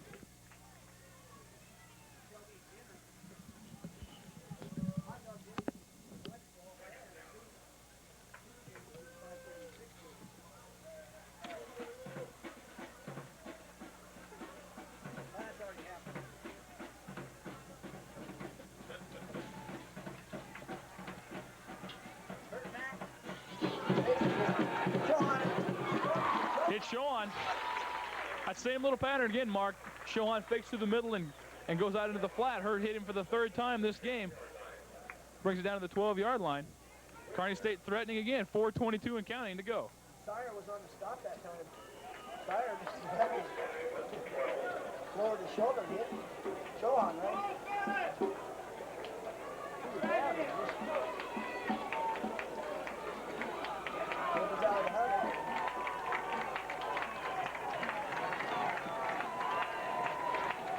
Shohan is the fullback.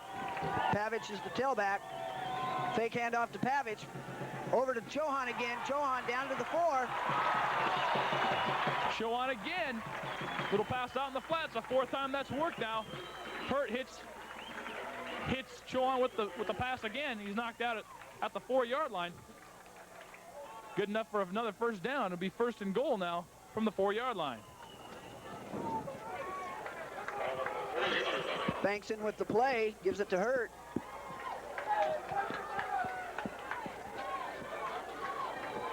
They break huddle. Again, it's Shohan fullback and Pavich is the tailback.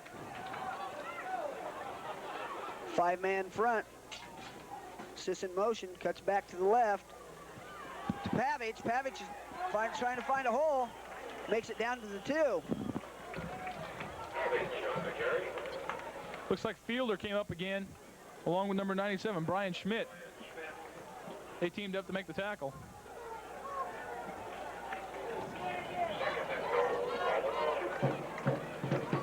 Hurt gets the call from the sideline this time. Not so sure they're going to try a draw play with it.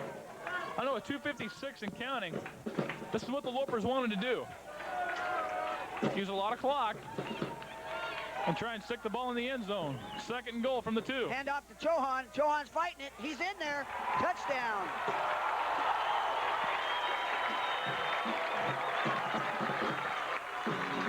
He's got to make Boroff happy. Scott Shohan went right off the left tackle. Left tackle, Scott Biddicombe, went right off his back and plunged into the end zone for a 2-yard TD that put the Lopers back in front. It's 31-27 right now. Extra point coming up. Darren Groerhall sets up to kick this one right through the uprights. There's a snap, and it's through. Kick is up and good. Making the score 32-27. Kearney State leads. Let's not be celebrating too early, though. Jason Landmark has 2 minutes and 44 seconds to lead his team downfield for a possible game-winning touchdown. He did it last time in the first half with 1 minute left to go. The Lopers are going to be hard-pressed. You can see the celebration right there. Coach Terry Renner has got to make sure his defense knows what their assignments are, because you know Jason Landmark's going to come out throwing. I can't understand why they aren't double teaming Kimmins on that. Because he's being in the open so many times. I would assume that Renner's going to put somebody else to help out Lions. With the Wolves flooding the zone all the time, it's tough for anybody to get over and help on Chemnitz.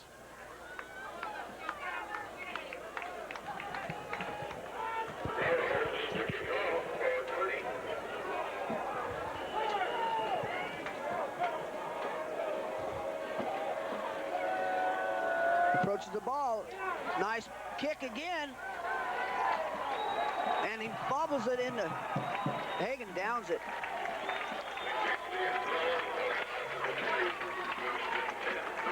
This game has been brought to you in part by the Fireside Inn, Molly's Motorworks, Frontier Liquor, Bogart's Supermarket, Copperfields, and L&J's Home and Appliance Center. KSTV, Cable USA, and the Kearney State Athletic Department would like to thank these businesses for their support. Brings up 1st and 10 at the 20. Wolves break huddle. Landmark gets up behind his center, Lofgren. Kimmins in motion. There's a handoff. Landmark back to pass, looking for, and in and out of the hands of. There's a late flag that went down, Mark. We'll have to see what that is. Real nice pass coverage that time by Kearney State. They didn't have a whole lot of pressure on Landmark, but they forced him to go to his right and had good coverage in the secondary. Gall just about picked that ball off. Yes, Gall had it in his hands. He was going Let's down. see what the flag is. It's going to be defensive pass interference on Kearney State. Another hard-pressed luck for Kearney State. Kearney State.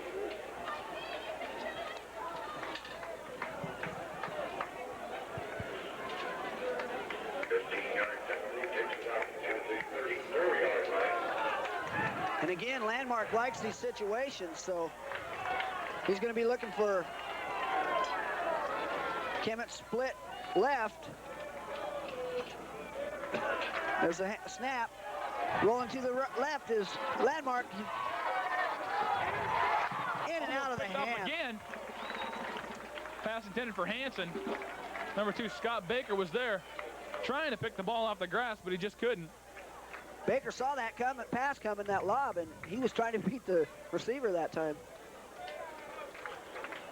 Brings up a 2nd and 10 now for Northern State. 2:29 to go in the ballgame. 32-27, Kearney State leads. Wolves are working the clock really good now.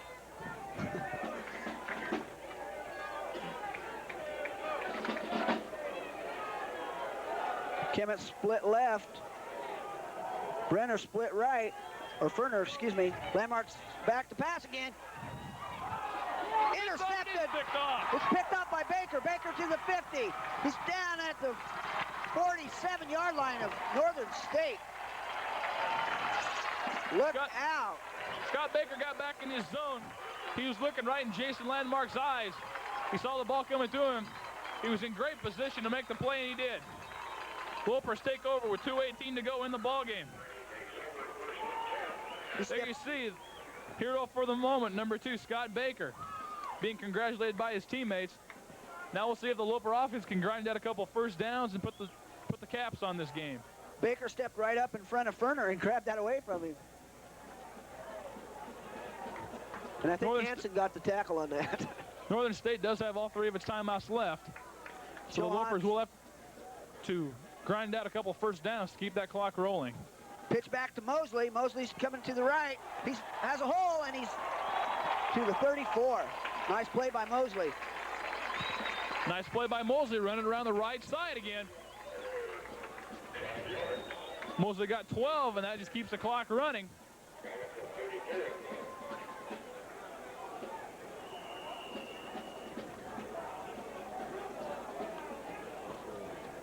Lopers break huddle. Chohan again, the fullback. Mosley in at I-back.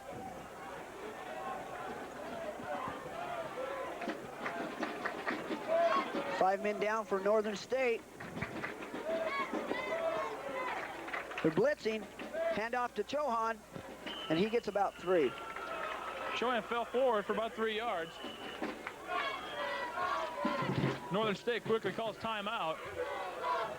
Again, last man up from the bottom of the pile is 97, Brian Schmidt. 1:43 to go in the ball game. Brings up a 2nd and 7 for Kearney State. KSTV, Cable USA, and the Kearney State Athletic Department would like to thank the Palm Garden Lounge, El Charro del Norte Restaurant, Misco Sporting Goods, Nick's Euros, and Platte Valley State Bank and Trust for all of their help in bringing you this KSC football game. And Mark, it's been a good game.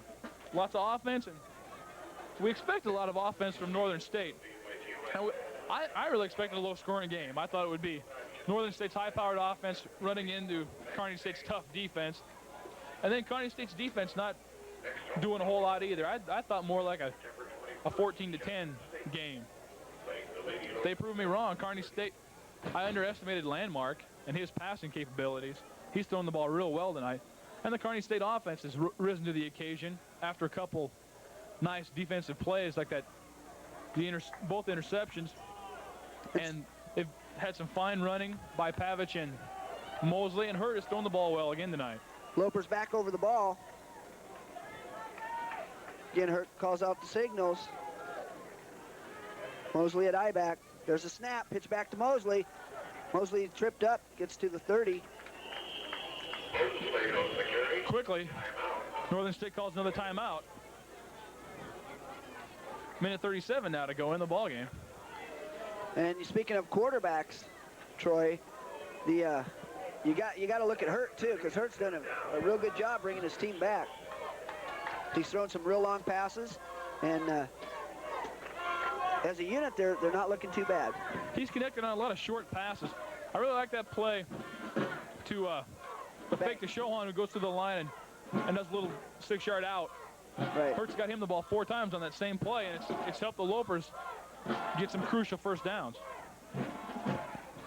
I think they're going to have to do it again. They're going to need another first down just to play it safe. Northern State has 1 timeout to go. And Kearney State has a 3rd and 5 right here. They need a first down desperately to get that first down and make Northern take their final timeout. And things will be looking pretty good here in Kearney.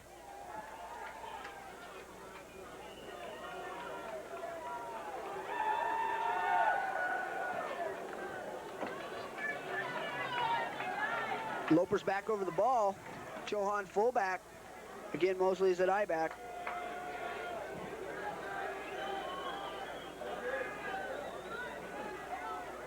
Hurt's waiting for this. There's a snap. Rolls to the right. He's got Lee wide open. Lee catches it. He's at the 10. Nice play. Just a breakdown in coverage from Northern State. Lee ran the same pattern he did on the 2-point conversion. Was wide open at the 10-yard line. I thought Hurt might have overthrown him there, but Lee stretched out, got up in the air, and hauled the ball down at the 10-yard line. It's a good thing Lee's 6'4". If he'd been an inch shorter, he wouldn't have caught that. And he stayed in bounds, which keeps the clock running now. It's 1:23 and counting. Northern has 1 timeout left. Kearney State threatening to score again. Chohan fullback, Mosley I-back. Hurt. There's flags on the play. Chohan up the middle for 3. The clock stops at 1:04 for the penalty. We'll see who it's on. Offsides, I believe.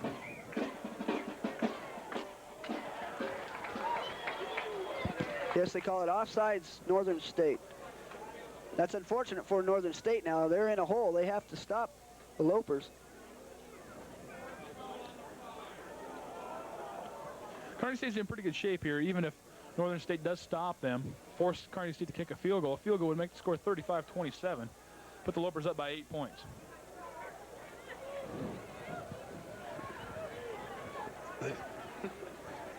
But the Lopers really aren't thinking field goal right now. They like to punch in the touchdown and put the final nails in the coffin.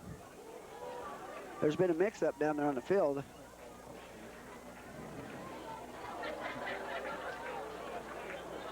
Trying to decipher this penalty down on the field. I believe it's offsides on Northern State. I guess I'm illegal motion. Illegal motion on Kearney. So it works against the Lopers.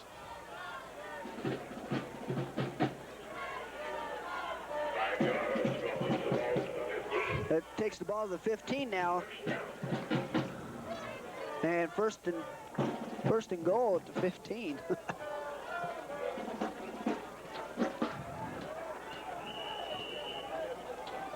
What Kearney really doesn't want to do right now is make any sort of mental mistakes. An interception or a fumble would just be demoralizing to the team. Right. All they want to do is hang on to the ball and run that clock out. And they have 4 downs to do it, so it's...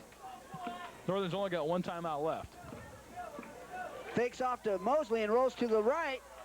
Hurt slides underneath 92. Like I said, Hurt just doesn't want to fumble. And there was a little extra hit while they were on the ground, 92 did. I didn't see a flag. Coach is over on the sideline screaming for a timeout. Finally, they get one. The Northern State coach is out on the field wanting a timeout. His players finally see it. With 26 seconds to go, that is Northern State's final timeout.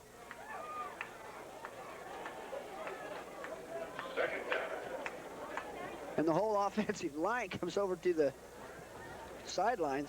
There you see the offensive unit, who has performed very, very admirably tonight.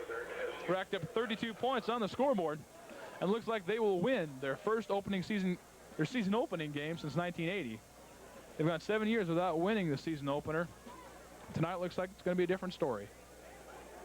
And that's got to make them feel good too, because this could be the turnaround to a whole new season.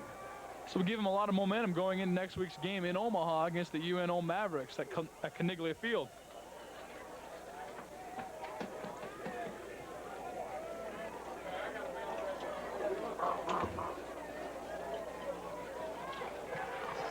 Loper's back over the ball, and I believe Hurt's just going to fall on it.